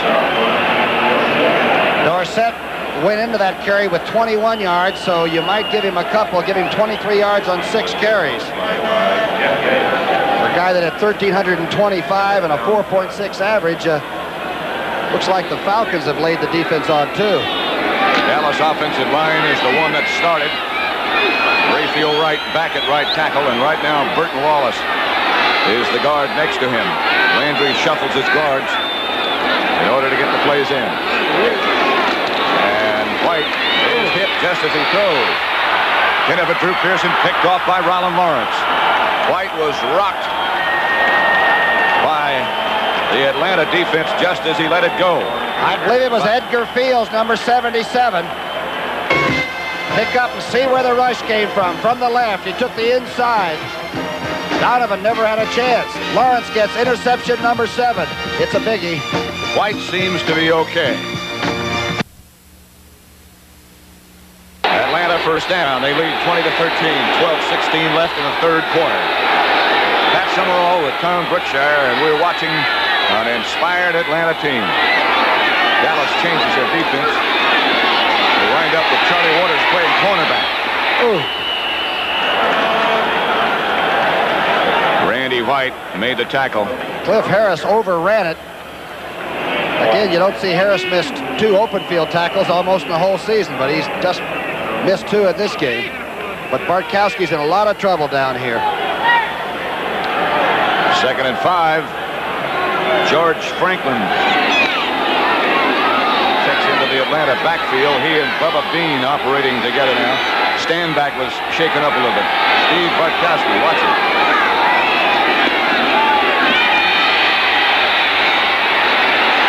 Waters almost picked it off. Intended for George Franklin. That was the hands of Steve Bartkowski that we were looking at close up before. Scouting reports say he flexes his hands nervously until he's getting ready to get the snap and then gets firm with it. And some defensive linemen claim they can go ahead and jump the barrier and take him on when he stops those hands from moving. Not have to worry about linemen moving and reacting to movement on the other side just when he stops. They might get a little jump on the gun. They don't need much of an edge. It's 3rd down. Haskell Stanback has recovered from whatever was wrong with him. And he gets the... Nope, Bubba Bean got the carry. On 3rd down. And he'll have to punt again. And Harvey Martin came down the line behind Randy White. Watch to your left. Bubba makes one move and has no more time. 79 suddenly is alive. And you get in a situation like this, that of course is Tom Landry, and you think about the Atlanta philosophy, you have to be very careful that you don't all of a sudden become too conservative, because you can lose what you had going for you. What's the stance on this punter, James? He's got both feet parallel, doesn't he? He says the reason for that is if the snap is bad, he can go either direction quickly. Or backwards. This one they do not try to block, and James hangs it high. Butch handles it. And again, the Atlanta coverage is down there in excellent shape. Paul Reisick, who snaps the ball on the punch, was the leader.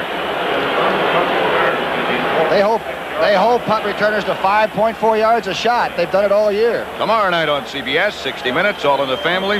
Alice, Kaz, New Year's Eve with Guy Lombardo's Royal Canadians. And Alice is tough, you know. Flo can't find a date for New Year's Eve, and that hurts me a little bit. Special guest on the Guy Lombardo show will be Cab Calloway, Heidi Ho, and Kelly Garrett. First down, Dallas at their own 46.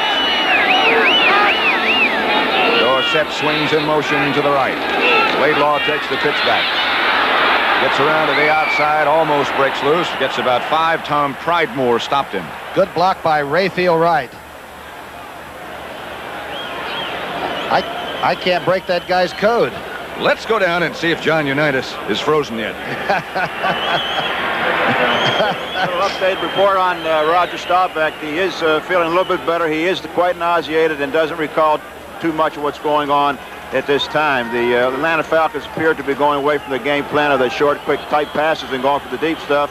Right now, the momentum seems to have turned around for the favor of Dallas. All right, John, thank you. Nobody was better in a situation like this than one John Unitas. That's the truth.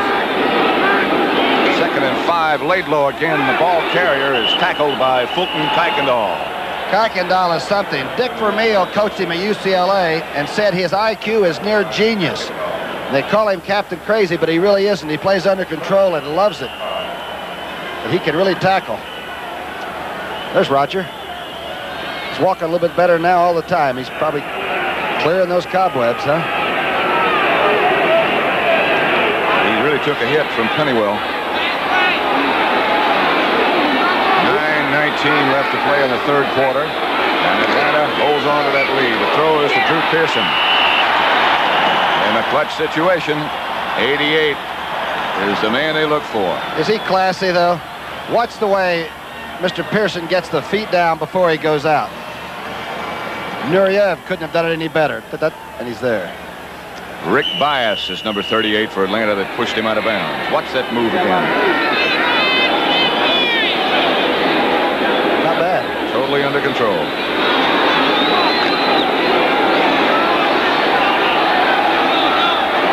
Atlanta 20. Dallas 13. Tony Hill wide to the right. Drew Pearson again split wide to the left. Laidlaw moves. This time should have a lot of time. And does for Tony Hill. Almost had it, but a great defensive play by Rollin Lawrence. Got the hand in just at the right time. All right, he has no fear to go for the ball. Hill is going to complain, but all receivers do that. Super coverage by the cornerback. At 5'10", he covered one of the best young athletes in the NFL. Coming right at you now. It's a good throw. And boy, this is a great defensive play. Lawrence is from Tabor College. That's out in Kansas. 5,000 people screaming right now as they watch 22 do this. He's 5'10", 179 pounds, a 6-year veteran. It'll be 2nd and 10, Dallas. And again, White rolls left, rolls right, finds Billy Milton. The big tight end rolls inside the 20 to the 17. Rollin Lawrence again made the tackle. Thomas Henderson. He's going back in. And we're going to get him, he said. Great play by Danny White. He rolls out and throws it on the run. Waits for Dupre to clear. Good throw. 89 cuts it up. Dallas is moving. And Danny White exhibits what a marvelous athlete he is. Away from the rush. Back to the big tight end. He's got hands like suitcases, Dupre does. Dallas has the football at the Atlanta 17. They're on the move. Dorsett started in motion by Danny White, who again rolls to his right, throws back left. Laidlaw has it with blockers in front. To the 10. To the 3. Down at the 2. Fulton Kuykendall finally got him. And a good offensive series. Good call by Danny Reeves upstairs and Landry on the sidelines. It's called a screen away. You sprint over to the right. He just threw off the run here. And you throw back to Laidlaw. And now you watch the pattern.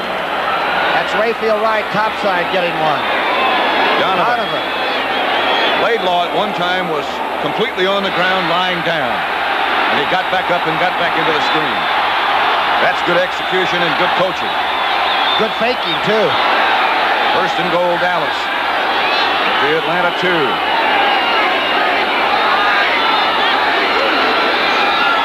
Danny White rolling right. And closing it. Touchdown. Jackie Smith.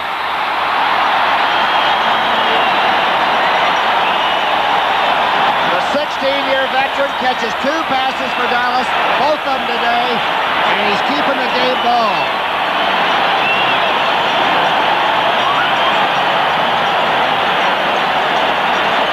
Crowd is now going wild. And Danny White had a lot to do with this. Good fake to Laidlaw. There's Jackie. Does he get him down? You betcha, man. He did take that ball to the bench with him. His first Dallas touchdown. Septien hits it. Tie game.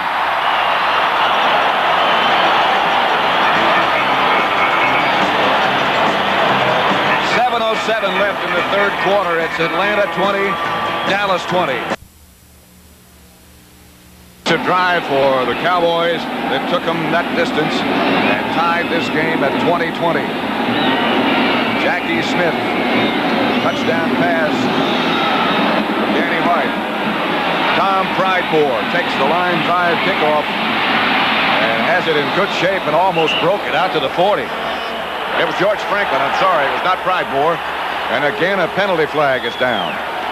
Pat Steele and the Atlanta Falcon got into a shoving match right at midfield.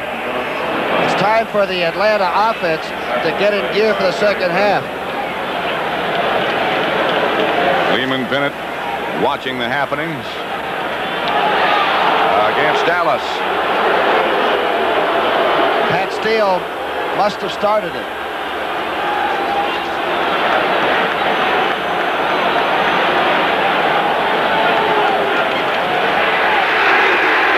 Personal foul, unnecessary roughness, 82. And defense, the first down. That's Robert Steele. I'm sorry. Did I say Pat Steele? Pretty good offensive move for Atlanta, huh? They have the ball at the Dallas 45. Jim Mitchell, the tight end, is split out wide to the left. Two speed receivers, Pridemore and Francis on the right. Bartkowski now goes back to work. And Ed Jones swarms.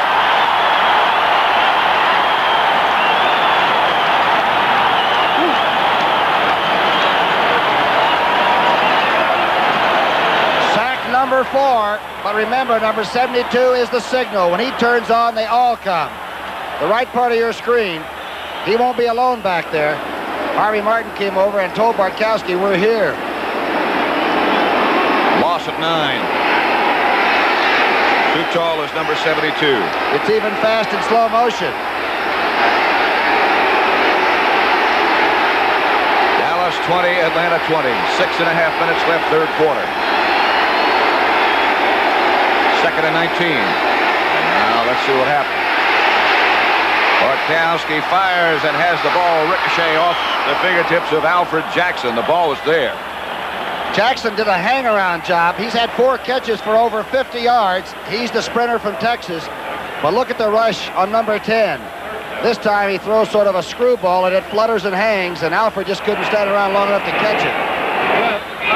You better go. Dave Stalls is number 65. Perhaps you saw him in the Dallas rushing unit. They use everybody. Third and 19. How conservative do you play now? Jackson comes out to the right. You play with George Franklin, your ball carrier. Here's popped from the side by Randy White. One that he'll remember for a while, although he gets right up. 2-year running back from Texas A&I. Franklin almost went to the wrong bench. I think he was just checking the number of the guy who decked him. Defense gets the hand from the crowd. Butch Johnson standing back at his own 10, and John James will kick for Atlanta. Pat, he has kicked 25 out inside the 20. He is very good at kicking it out. Averaging today 44 yards. again do a lot of shifting and running around, looking for a place to rush.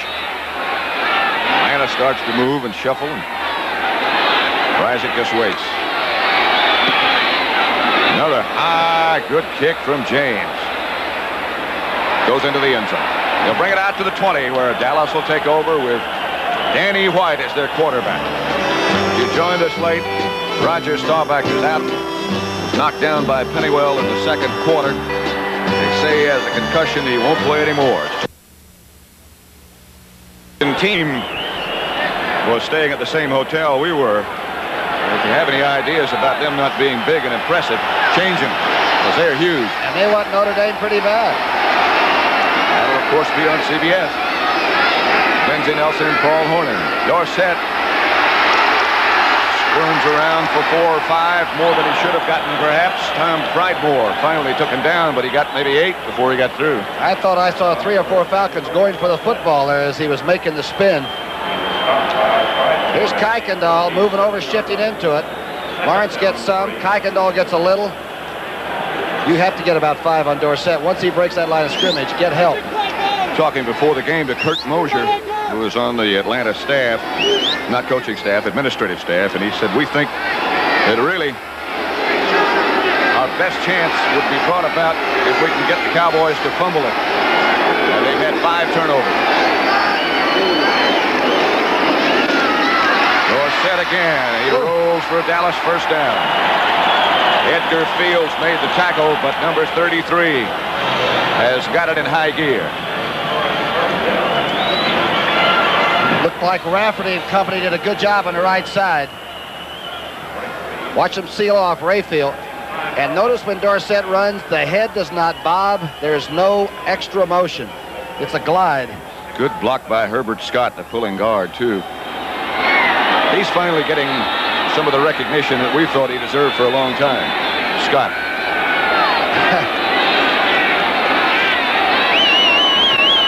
They didn't put the warm-ups on the posters. White throws. Tony Hill has it. Not out of bounds yet. And Hill is in Atlanta territory to the 42. Kuykendall got him down. All the way from the linebacking spot, and it's a good thing he came out. Bias gets caught. Watch the left part of your screen. Let's see how the block he was on this. Dorsett seals off a blitzing linebacker. The shirt just won't get the job done. Bias goes out of bounds. And Thrill Hill stays in. Here comes Kuykendall. Boy, that's pursuit.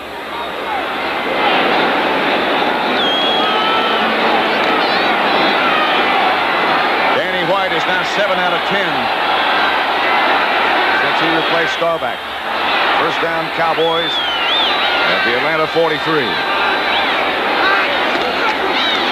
Fake Dorsett. Protection is good, and Hill is just overthrown. He was wide open. He had won his battle. And Bias had no safety help at all. He was all by himself. Pretty good pass action here. Watch the play action now. The fake by White. He's going to remember this one if this game goes the other way. Here's Hill. He's got Bias on the outside, and no safety man shows up. Just beyond. I think he should have had some help from somewhere because they weren't blitzing. Pridemore is a rookie that's playing the safety spot. Danny White now 7 out of 11 for 95. Will throw again and does. Outside Billy Joe Dupree. Ball is loose. It's Dallas ball. They say that Dupree was the last with possession. Bias knocked that out. I talked about the size of Dupree's hands. This time he didn't put the ball away. It's just a turnout, anticipating the blitz. I believe that was Pridemore that forced the fumble. Hit him, yeah. And Bias had a chance to play. Ray's picked up a friend. I'm not so sure he wants it. His name is Rainbow. 3rd and 4. They're coming. Hill has it. And is pushed out of bounds by Rick Bias. But it's another Dallas first down. Boy, you really have to be impressed with Danny White. Steve Bartkowski loosening up. White is now 8 for 12 for 101 yards. And the big one, he just didn't quite lay in there. He gets rid of it quick, doesn't he? The quick out. Tony Hill. And you know what Gil Brandt told me, their scout, the head scout, that Hill runs better with a uniform on than he does just in track gear. That's a plus. Here's Dorsett swinging behind Rafferty. Gets 2 or 3 before Edgar Fields and Jeff Burrow make the tackle for Atlanta. 20-20 tie with 1:50 left in the third quarter. The ball's at the 28. Pat, that's the darndest replay. If Sandy Grossman, our director, can get it up. All 11 red shirts end up right over on Tony Dorsett. Well, I don't think we have that replay, but I've never seen a whole defensive team get into it like that.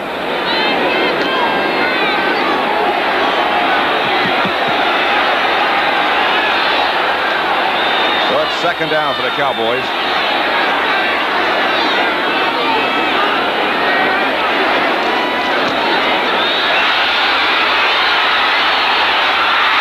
Oh, what a play.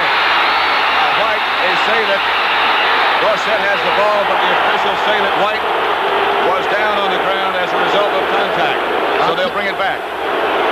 That's big. Edgar Fields, number 77, I think, that made contact. He and Kuykendall.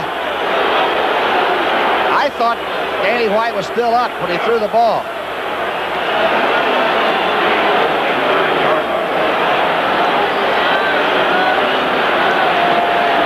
We're behind the formation. We ought to be able to see it here. Here's Kuykendall on the blitz. Got him by the foot. The left knee's down, too, with ball in hand. He was down. Officials don't miss very many, do they, over a course of 16-game schedule and playoffs? Third down, Kuykendall gets the sack. That's the first one for the Falcons.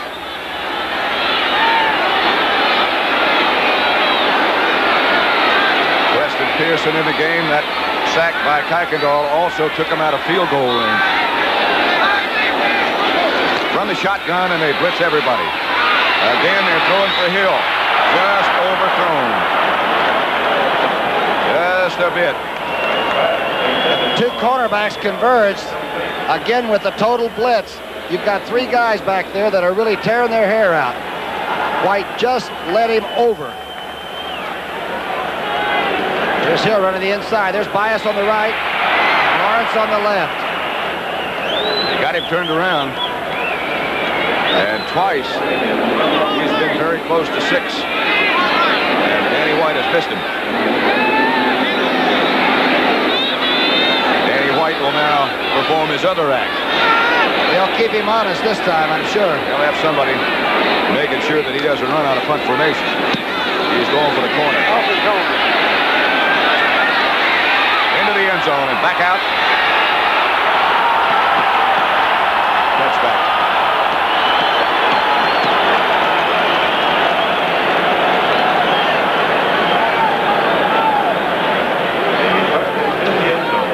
Bartkowski breathes a little bit. Let's go down to John Unitas on the sideline.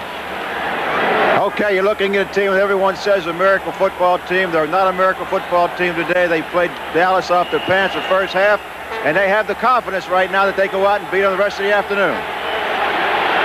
All right, John.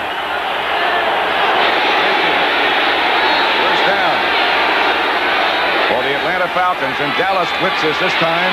Haskell stand back, gets outside, and will have an Atlanta first down. Charlie Waters chased him. I believe Jim Mitchell got the big block, the tight end. Mitchell took Harvey Martin to the right of your screen inside and worked him right in and jammed the linebackers that were blitzing, Patrick. Stanback came back rather well, didn't he? Yes, he was shaken in the first half. Bartkowski is now 5 of 13 for 59. Had a pretty rough third period. Pat Summerall with Tom Brookshire at Texas Stadium, where the Falcons and the Cowboys are tied at 20 apiece. Bartkowski had a man open. It was almost picked off. It is. That's Aaron Kyle who got the rebound. Shades of the Super Bowl. They did the same thing in that game. Penalty markers down back by the Atlanta offense. Interception that was not Bartkowski's fault. The penalty was against Atlanta. Dallas refuses, and Atlanta player is hurt. What a play by Cliff Harris deep. He kept the ball alive, and the #1 draft from Wyoming came out with it. Boy, they were looking for the long throw, and this time Bartkowski tried to split it. It's about a 15-yarder in between. Harris dives for it. Watch him keep this one alive. Here comes Kyle out with it. Intended receiver was Alfred Jackson, Jim Myers, Danny White, and Tom Landry. Jim Mitchell is the injured Falcon, and Bartkowski talks with Lehman Bennett. I asked some of the Atlanta people how he got so open on that pattern against the Eagles last week, and they said he just ran a good pattern. That's all there was to it. First down, Dallas at the Atlanta 41, tied at 20-20. Dupree on the end around. Breaks one tackle, still on his feet. Billy Joe Dupree, they can't get him down. Edgar Fields finally did, but Billy Joe looked like a runaway truck. And that's the second time he's carried the football this year. Not a bad average, B.J. Makes a good cut. You're right. Broke out of the grasp of Roland Lawrence. That's the end of the third quarter with the score Atlanta 20, Dallas 20. We now pause for a word from your local station.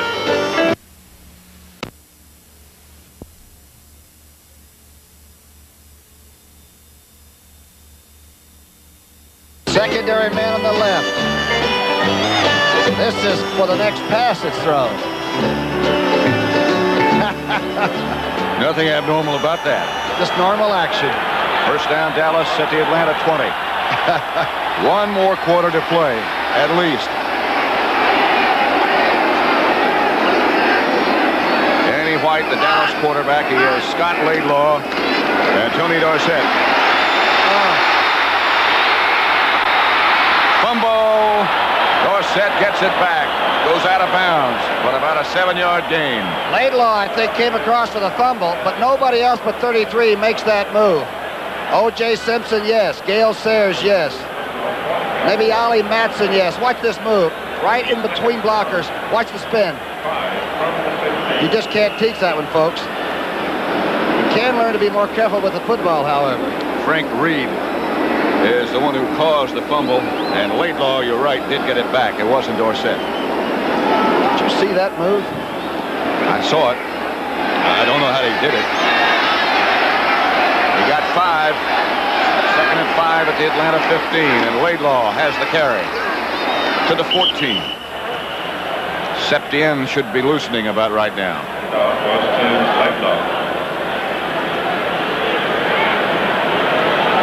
Lewis at sealing down. When I think of that name on the wall across there, that Bob Lilly, the great cowboy, played 14 seasons and never missed a game. With that kind of action, I just don't know how it's done. I don't understand it. That's the circle of honor that contains 4 names: Chuck Howley, Don Meredith, Bob Lilly, and Don Perkins. White has it not picked off. Almost picked off by Frank Reed. But the officials say he trapped it. Frank didn't want to give the ball back, and you can't blame him. When you're a secondary man, you just take what you can get.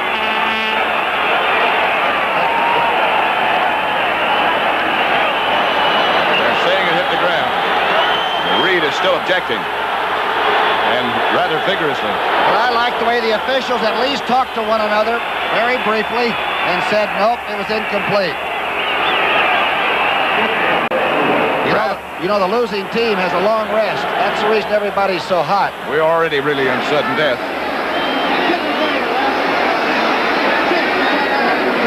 Charlie Waters will hold. Reed still complaining.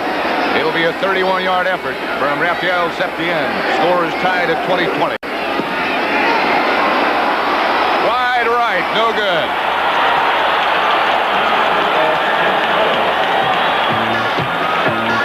Let's see if we can pick it up. It's trapped, all right. But you don't know it when you're hot and you're trying to come up with that ball. The score remains 20-20 with 14:03 left to play.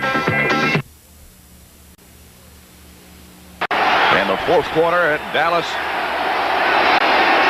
or Irving, Texas, I suppose I should say, where the stadium is located. Bartkowski gives the standback. Good-looking run. About 9 yards for Haskell Standback from Tennessee. And again, the big rookie from Michigan, Ken, 78, got out in front of him. When they get Bryant back, this Atlanta team is going to have bookend tackles that weigh 275 apiece. Both 6'6". They're all young except old Van Note, who stays in the middle and blocks as well as anybody. The statesman, they say.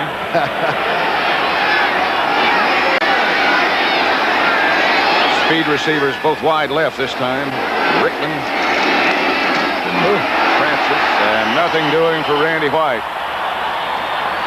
who's into the Atlanta backfield just as soon as Mike Esposito got the handoff. Remember what Avellini told us when he and White were teammates at Maryland, that no matter if he put the red shirt on and it was dummy practice, that his own teammate just kept clobbering him every afternoon. He liked him, but he had to hit him. To avoid being hit. Bartkowski, by the way, is 0 for his last 7. Not for his last 7. They need a yard for a first as the clock continues to wind down to 12:50 left to play now. 3rd and 1. Cowboys all up on the line of scrimmage. Bartkowski is going to go for it. And much more. Or he was until Larry Cole got the first hands on him. Second sack for Larry. There he is. Larry could follow a couple of mules right across the plowed field, but I tell you, he makes the big ones. Watch 63. To the right of your screen. Big move. You never want to fumble, but we're getting in a situation now where you really got to be careful. As we look at the sack.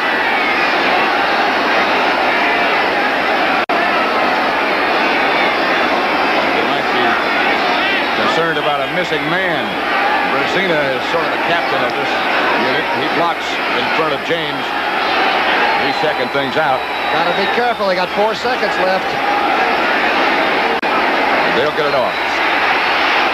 James slices it off the side of his foot. And it goes out of bounds at the 30. A very poor punt. And a very bright play by Charlie Waters, who almost had a chance to block it, but he might have run into the kicker.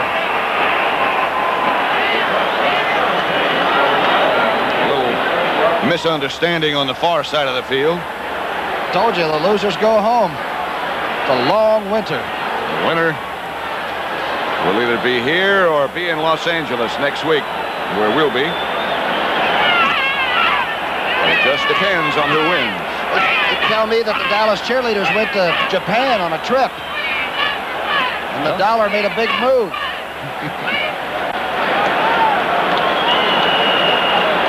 We could, of course, be in Minnesota, depending on what happens. If Dallas and Los Angeles win, we would be in Los Angeles. If Minnesota beats Los Angeles tomorrow, and Dallas loses to Atlanta, we'd be in Minnesota. Or we could be back here. The give is to Dorsett. To the 20. And covering up the football. There's a late hit by an Atlanta player. And the yellow flag is down. It's going to move it inside the 10-yard line. A great run by Dorsett. And Rafferty, the Penn Stater, got out in front and did a great job. In a situation like this is where the experience of having been in the playoffs really pays off. That was a foolish mistake. The pressure on a young team brings out that foolish mistake. You're right. Cal Lepore is the referee. Personal foul, unnecessary roughness, 59, defense, first down. Robert Pennywell is the man who hit Roger Staubach and knocked him out. And he's the man who just was called for that violation. Here's the play. I think this one will tell its own story. We'll see the altercation late. He just ran between two people, and he is very strong. Do not be misled. First down at the Atlanta 10. White throws to Laidlaw. Flag is down. Laidlaw keeps his balance and goes out of bounds inside. Out of bounds inside the 5. Billy Joe Dupree might have jumped early. He was tight left side receiver, and Billy Joe took the half step. Lehman Bennett indicating take the penalty, please. That was some move by Laidlaw on the sideline. Balance. Saturday Night Disco.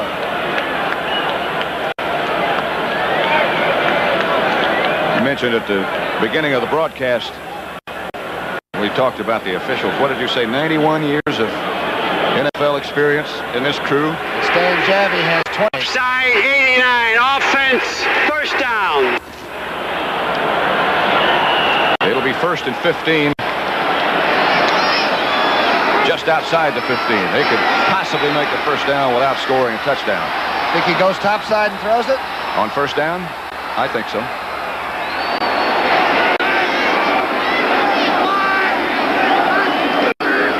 To Laidlaw.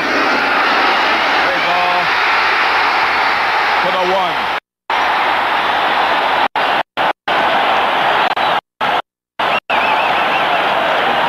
Ryland Lawrence and Frank Reed stopped him, but Scott Laidlaw almost got in. 2 Atlanta players are hurt, and Herbert Scott is shaken up. Watch 68 come over and make the trap block. The trap block. Laidlaw goes outside of the hole, breaks McLean's tackle. Very clever, smart runner, and a great call on first down. Ryland Lawrence, a cornerback who's played so well, is the injured Falcon, or one of them. And Herbert Scott is the injured Cowboy. Now you're above it and behind the defense. Here's the play. He's supposed to go inside. Laidlaw goes outside. Remember, Newhouse is still out. He's not 100% yet, and Laidlaw's doing a good job. Oh, super. You mentioned the game against Washington where he had 100 and some yards in the first half. That's Herbert Scott, the Cowboy guard, who left. Laidlaw has 65 yards on 12 carries.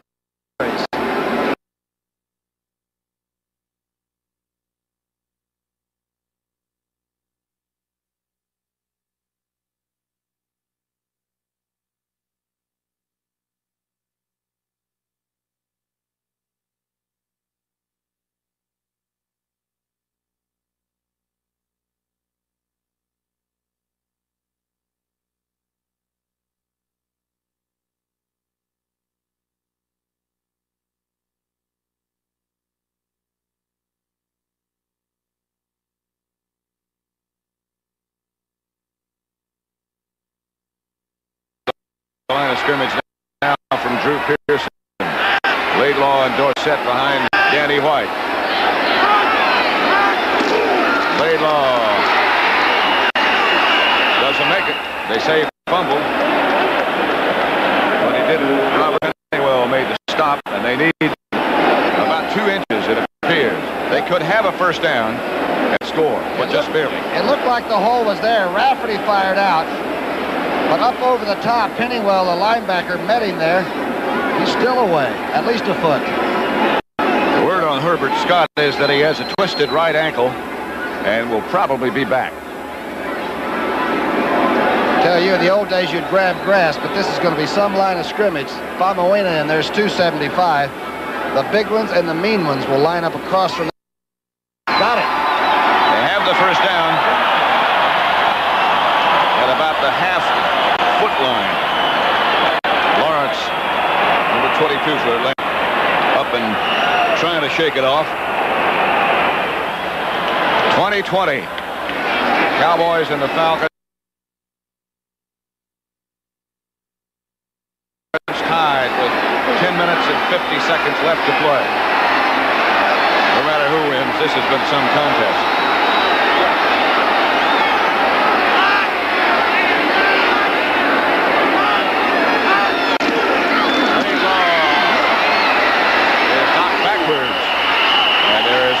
indication that he got in. Robert Pennywell knocking him around. Here's the linebacker. Ortega was the starter, and Pennywell went in when Ortega was hurt. And now Ortega can't get back in, and you've seen two good reasons why the last two plays. Went right up and met him right over the top. Dridemore was in there too, the rookie safety man. There he is, 27. 59 and 27. Belly to belly and back to back. They still... Billy Joe Dupre and Donovan, the tight end and the tackle to your right of your screen. They get everybody down and make it fairly routine for that play. They took him down, and Laidlaw went over the top. It's Dallas 26, Atlanta 20. Raphael Septien with a very important extra point attempt. He got it. 27-20 out of the hold of Charlie Waters. 9:46 now left to play in this game. The Atlanta Falcons have given the Cowboys everything they can handle. Golden Dallas.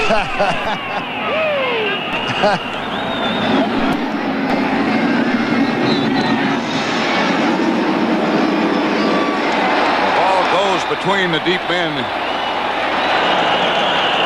for Atlanta and out of the end zone. And the Falcons will operate from the 20.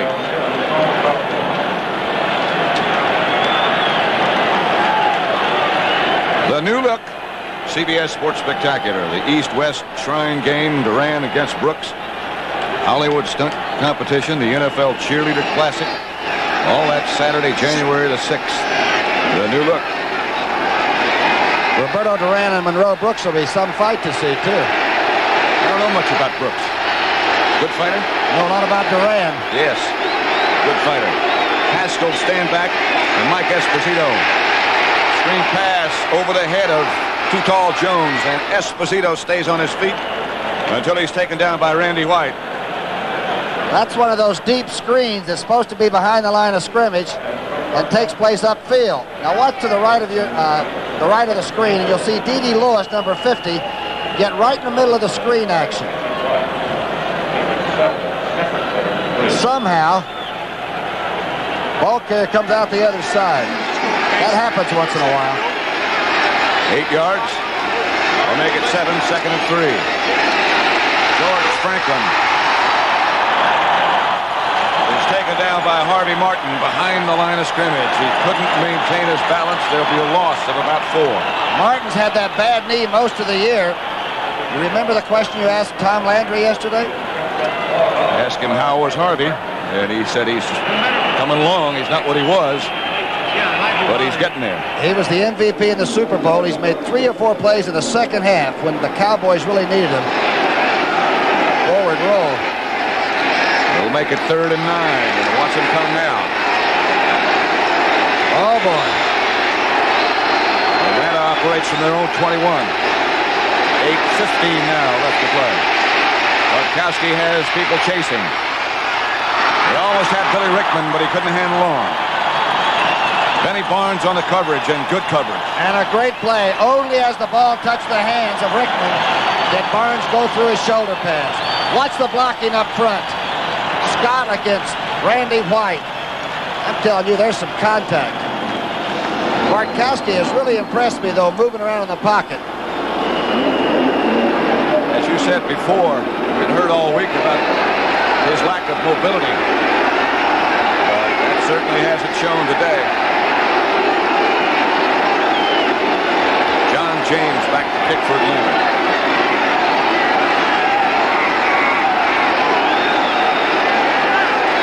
Oh, high snap.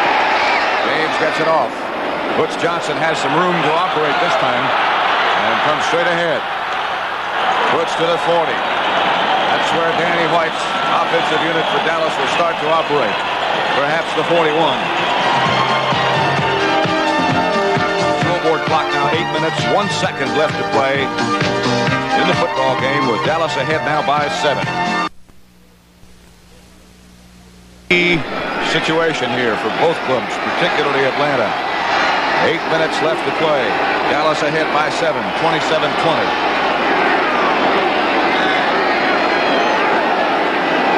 Danny White, the Dallas quarterback, sends Pearson in motion and gives to Dorsett. He spins out of the hands of Pennywell, or the arms of Pennywell, and gets 2 or 3. Not much more than that. I'm impressed the way Danny White's been running this multiple offense just to put it all together in a playoff situation as the young quarterback that's watched Roger for so long. But remember, the Atlanta Falcons like the last couple of minutes of a football game. Who could forget that after what's happened to them this year? The whole season. Herbert Scott is back in the game at left guard. And Rafferty and Wallace continue to alternate. 2nd and 7.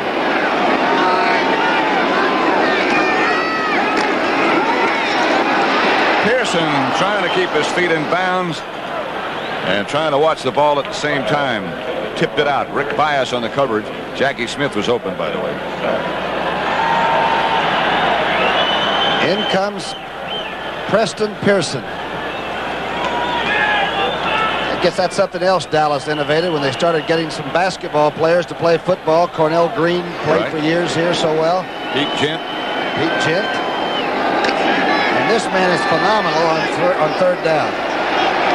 He's in the backfield, number 26, as they operate this time from the shotgun. Standing momentarily behind Danny White. Here comes the blitz. And Danny White's got to run for his life. And does. Got it out of bounds, and that was a remarkable achievement considering he had 3 men in red shirts chasing him. His intended receiver was Billy Joe Dupree. Pridemore had a 7-yard run to the safety spot, came right up the pipe. He went by Fitzgerald, who was blocking in the line. Look at him moving up. Kuykendall, and that is some angry group. In fact, Danny White did a very, very fine job. Look at the numbers on all 3 of those guys in the chasing him. All 50s. All linebackers. All mean. Danny White back to punt for Dallas. Cowboys lead the Falcons 27-20. A lot of time left, though, particularly when Atlanta is involved. He'll try to go out of bounds with it. Rickman signals for the fair catch inside the 10 at about the 8. That's a good thing he did, because the Cowboys had good coverage down there, and they will let it bounce and down it at the 1. Normally, you wouldn't handle it inside the 10, but he had to. You think Atlanta can come back? They're going to give it a shot. After watching them through the year, I certainly do. Tom Landry watching his team in a real struggle.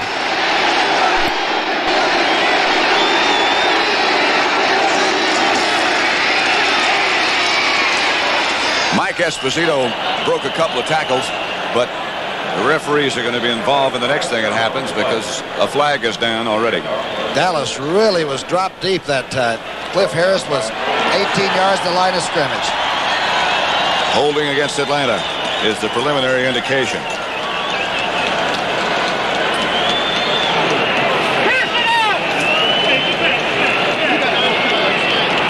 Mitchell's back in for some blocking support, plus being the receiver. Rickman goes back in too. 7-0 offense, 1st down. Dave Scott is 7-0. And he's been working against Randy White all afternoon. And actually has done a pretty good job. Oh, that's a day's work. So Atlanta operates deep in their own territory. Back at their own 5. It'll be 1st and 15. 14 make it. Bartkowski out of the end zone. Plenty of time. What an interception by Charlie Waters. I didn't think there was any way he'd come up with that. Intended for Mitchell. He almost had an easy one earlier and dropped it. There's some argument on the field about it. Atlanta staying with the offense. Penalty flag is what the problem is.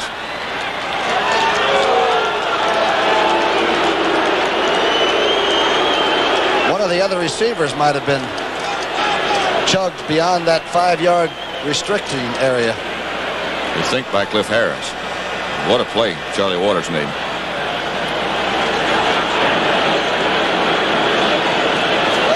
Out at the 10 is where they finally put the ball down. Illegal contact, 31. Defense is a first down. There's Benny Barnes, not Cliff Harris. Sorry, Cliff. Let's see if we can find where Benny Barnes was, because Waters cuts under from the safety spot to make this as the roll by Bartkowski. Here's the throw. Well, that's some play. Here's Bubba Bean, or Haskell Standback, coming out of the backfield. Barnes went deep with the outside receiver, Rickman. That's where the contact must have taken place.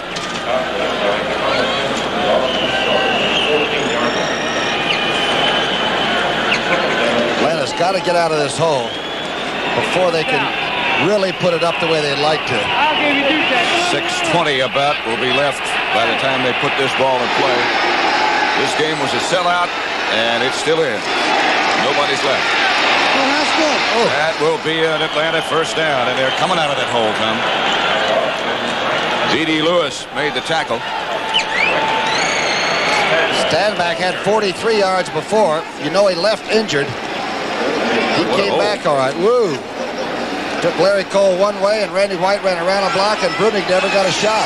You know, Jeff Van Note must have done a good job, because we haven't called Bob Brunig's name, as I can recall, but one time today. And he is the key to that middle linebacker defense, oriented that way by Dallas.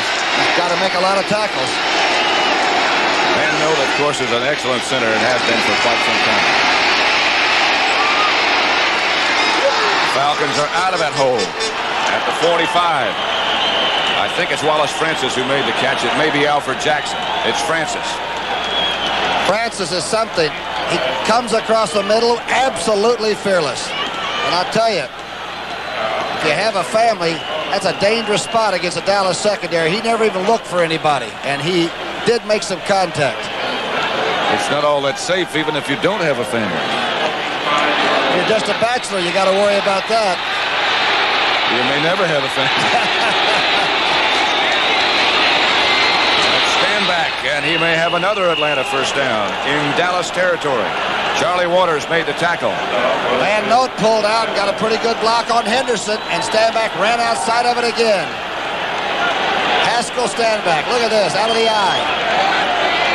Runs outside of a good block. When you consider what Atlanta has done this year, do not change your set.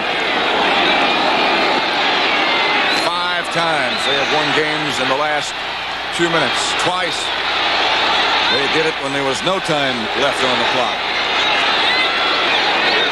Now they're hoping for a tie. Bartkowski with good time. Intended for Mike Esposito a little high. Good blocking on the line of scrimmage. They took Ed Jones by one way and Harvey Martin by the other. Also good coverage. There was nobody open on this play. Here's the war. McKinley working on Ed Jones. Doubling. Getting help. She needs. He's only giving away 45 pounds to Jones. 4 minutes, 8 seconds left to play. Our line of scrimmage, the Dallas 47. Cowboys ahead by 7, and they come with a blitz. Mike Esposito will get the Atlanta first down. A perfect call against that defense. Safety blitz on short yardage, and that time Atlanta won the duel. Watch number 43. Scott blocks on Randy White. Brunig's having his problem with Van Note again. First down. Cliff Harris on the blitz ran right by the ball carrier. Obviously, they were thinking pass. 3:35, now 3:32 left. 27-20 Dallas. Bartkowski going deep. He's got a man, and he overthrows him. Alfred Jackson was open. 9-3 sprinter is what he had open. The relay team at Texas. Bartkowski is impressive today, too. Yes. Very cool. 7 for 10 for 86 yards. When you're in your car across the game, you have listened to the Cowboys postgame show, Rams Camp.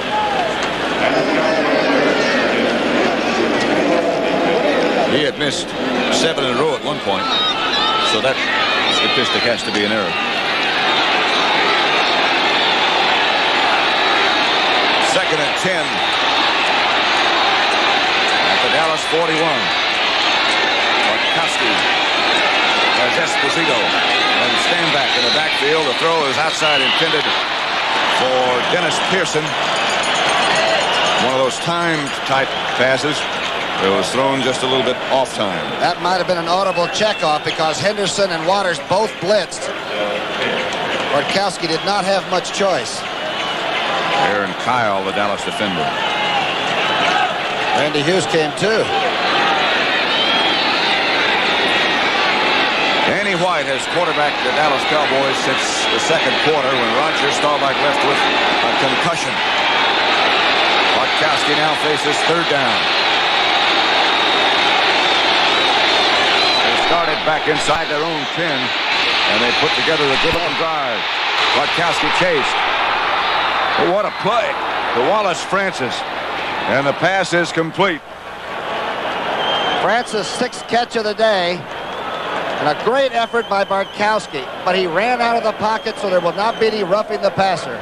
Watch Ed Jones chase him out. Again, he had no choice. Now he gives himself up and throws it. Fantastic completion. Francis is always there, isn't he? You can see that marker. He is just a little bit shy of a first down, but they got to go. It'll be 4th and a foot. Clock is stopped with the out-of-bounds maneuver by Francis. Mike Esposito and George Franklin behind Bartkowski. You would guess Franklin. You'd guess right.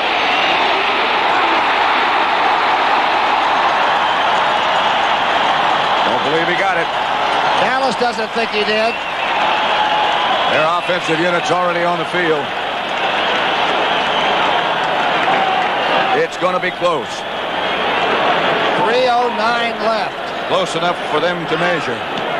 Dallas 27, Atlanta 20. The whole Dallas team is out there on the field. Quite a football game. I hear Whistling Ray somewhere. Has it.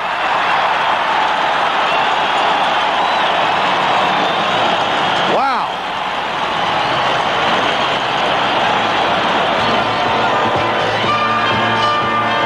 Couple of first downs is what the Cowboys need now to preserve this tough victory over Atlanta. Dallas 27, Atlanta 20. Falcons trying like mad to force a punt on 3 plays. They have all their timeouts. They give this to Dorsett. They shut him down after a couple, led by Tom Pridemore. One of these teams will play again. One of them won't. Well, Jeff Yates just came stumbling across. Glanville said his defensive line, the only time they can't do anything very well is when they're introduced. They're also beat up. Takes them about 10 minutes to make the center of the field, but they have played today on that line of scrimmage.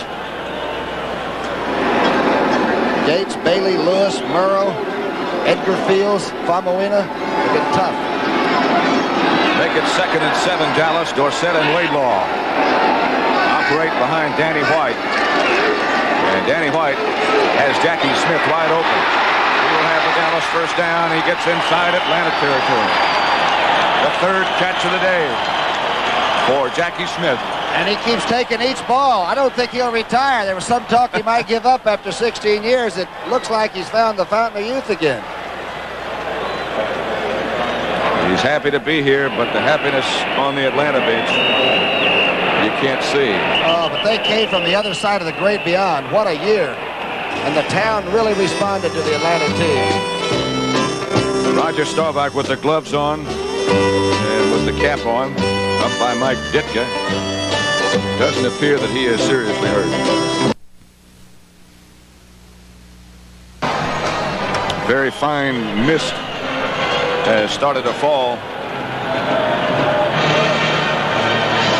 Playoffs tomorrow will take place at the Los Angeles Coliseum and in New England where Houston plays. On CBS you'll see Minnesota against Los Angeles. at the Coliseum. Got the ball covered up. Of course, there is a huge hole in the top of Texas Stadium. It's not completely covered. The only people that get wet are the players.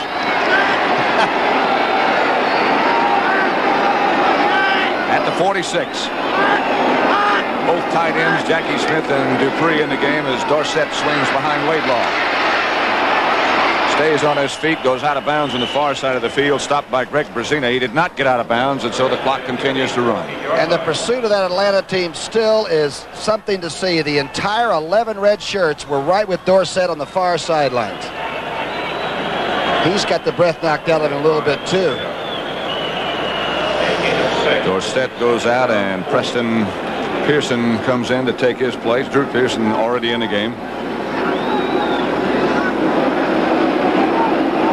Frank Reed limping for Atlanta and limping out of the game. Moriarty takes his place. No matter if Dallas does hang on, you certainly have to congratulate them. Not often you congratulate a loser, but you certainly have to say something awfully nice about the Atlanta Falcons. Timeout. Dallas. Eddie LeBaron's done quite a job. The entire Atlanta operation. They'll be going to camp in 3 weeks after this season. By a touchdown.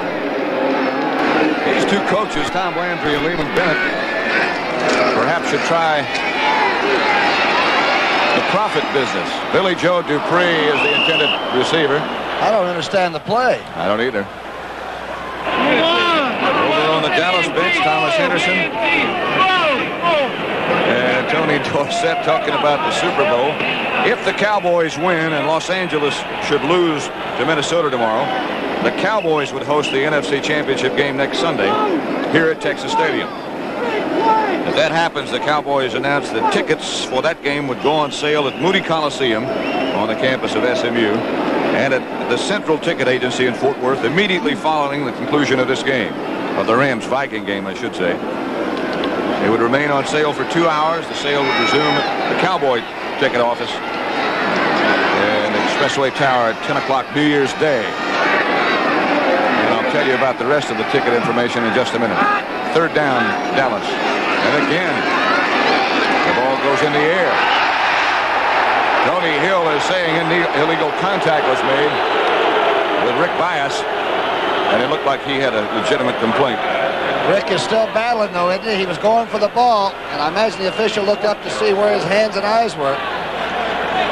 Now, if Los Angeles defeats Minnesota tomorrow, a limited number of tickets for the NFC Championship game between Dallas and Los Angeles would go on sale for Cowboy fans at the Dallas Cowboy ticket office Tuesday, beginning at 8 a.m. So I hope you got all that.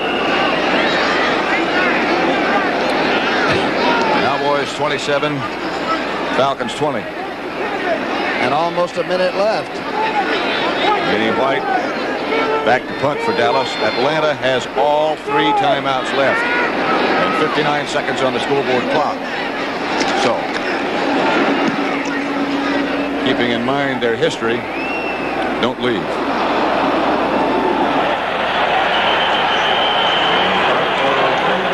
The frantic Miracle Falcons will have at least one more shot. Bartkowski has been sacked 6 times. He's 8 for 22. The next 3 or 4 he throws may be the most important. He fires down the middle. Rickman had it and dropped it. Cowboys think it was a fumble. The officials say no. Incomplete pass. Dave Stalls was the one that knocked Bartkowski from underneath the pass, and Rickman almost did a flip trying to catch it. 40 seconds left to play now. Is he a tough little lumber, yeah? Can't weigh more than 160. He doesn't want to come out either. Sure doesn't. He caught 77 passes his senior year in college. Didn't get a lot of people's attention, but he got Atlanta's. Louisiana Tech. Right. Keep in mind that Atlanta still has all of their timeouts left. It's second down. Bartkowski goes. It is intercepted by Cliff Harris.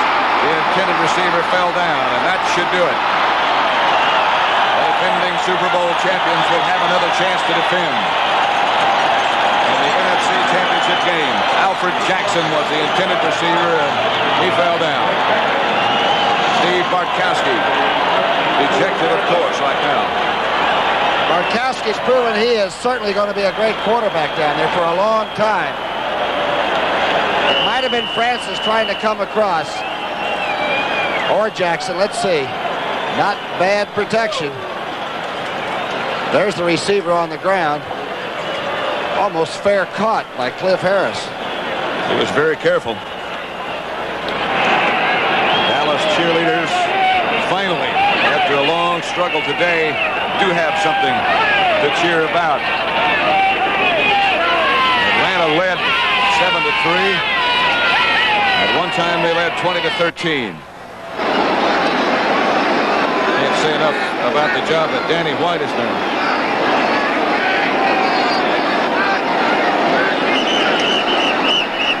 Falcon jumped offside. I just loved it when the underdog came in and said, "You're 14 points better than we are. Prove it." If you think about what Lehman Bennett said, I was talking about the profit business before. Lehman Bennett said it would take at least 23 points to win. Dallas got 27. There's Lehman. Landry said in a playoff game, 14 points is too much to give anybody. False start, moving before the snap, 68, offense, first down. It was a Cowboy who moved that we didn't see. It was Herbert Scott. There is Landry with the rest of his team, including Bedford Wynn. He's always there. Clock running. And just as soon as that play starts, and the Falcons swarm on the ball carrier, Laidlaw, led by Edgar Fields and Jim Bailey. That's the one that hurts when you're getting ready to go on to another playoff game and the big guys are still mad about going home and not playing anymore. Bennett's staff has done quite a job, and so has he. 27-20 with 22 seconds left. Should be it. Laidlaw is hit right at the line of scrimmage. They'll obviously try to strip the ball, but Edgar Fields and the rest of the Atlanta defense can't make it work. They call timeout. They could have fallen on that ball. I was just thinking about that. Maybe they don't know about that game between the Giants and the Eagles. When they didn't fall on it, missed the handoff, and the Eagles won. Look a little lean. There's Roger Staubach behind Jim Myers. Don't forget tomorrow, the Vikings play at the Los Angeles Coliseum against the Rams. People are saying that Minnesota has no chance, but don't believe it. They said the same thing about Atlanta. Would Tarkington love to do that to the Rams out in the Coliseum? I can't wait to see it.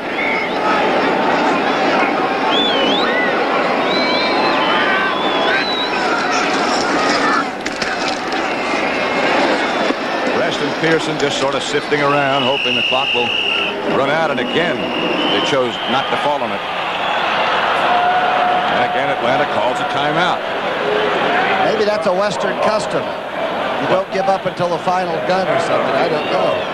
That's the last Falcon timeout, so they can't do that again. And White goes over to see this time what Landry wants to do. 7 seconds left to play. Clock stop. 27-20. Brazina is over finding out what to do from Lehman Bennett on the last play. Some linebacker, the man from the University of Houston, number 50, huh? Wow, yeah. Been there a long time. 8 sacks he had on the year. It's a pretty close, something. They even look good in the warm-ups. I'd like to let you know about some of the people who've been responsible for this broadcast, other than the two of us. That's one of them, and that's a good one. And that's another good one. And that's another good one. And the whole group will keep. We ought to also thank these two football teams. They have put on quite a show. That's right. White just runs for his life. Now that's it.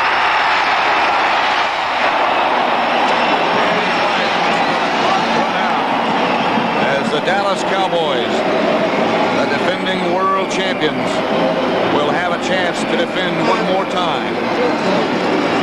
The turnovers. Can you imagine having 3 turnovers in the first half and being able to come back out? And I still think the Dallas defense sets the tone. It certainly seems like it. And Danny White, who replaced Roger Staubach, did quite a job. This then is Pat Summerall saying goodbye from Texas Stadium in Irving, Texas for Tom Brookshire. The NFL on CBS is a presentation of CBS Sports.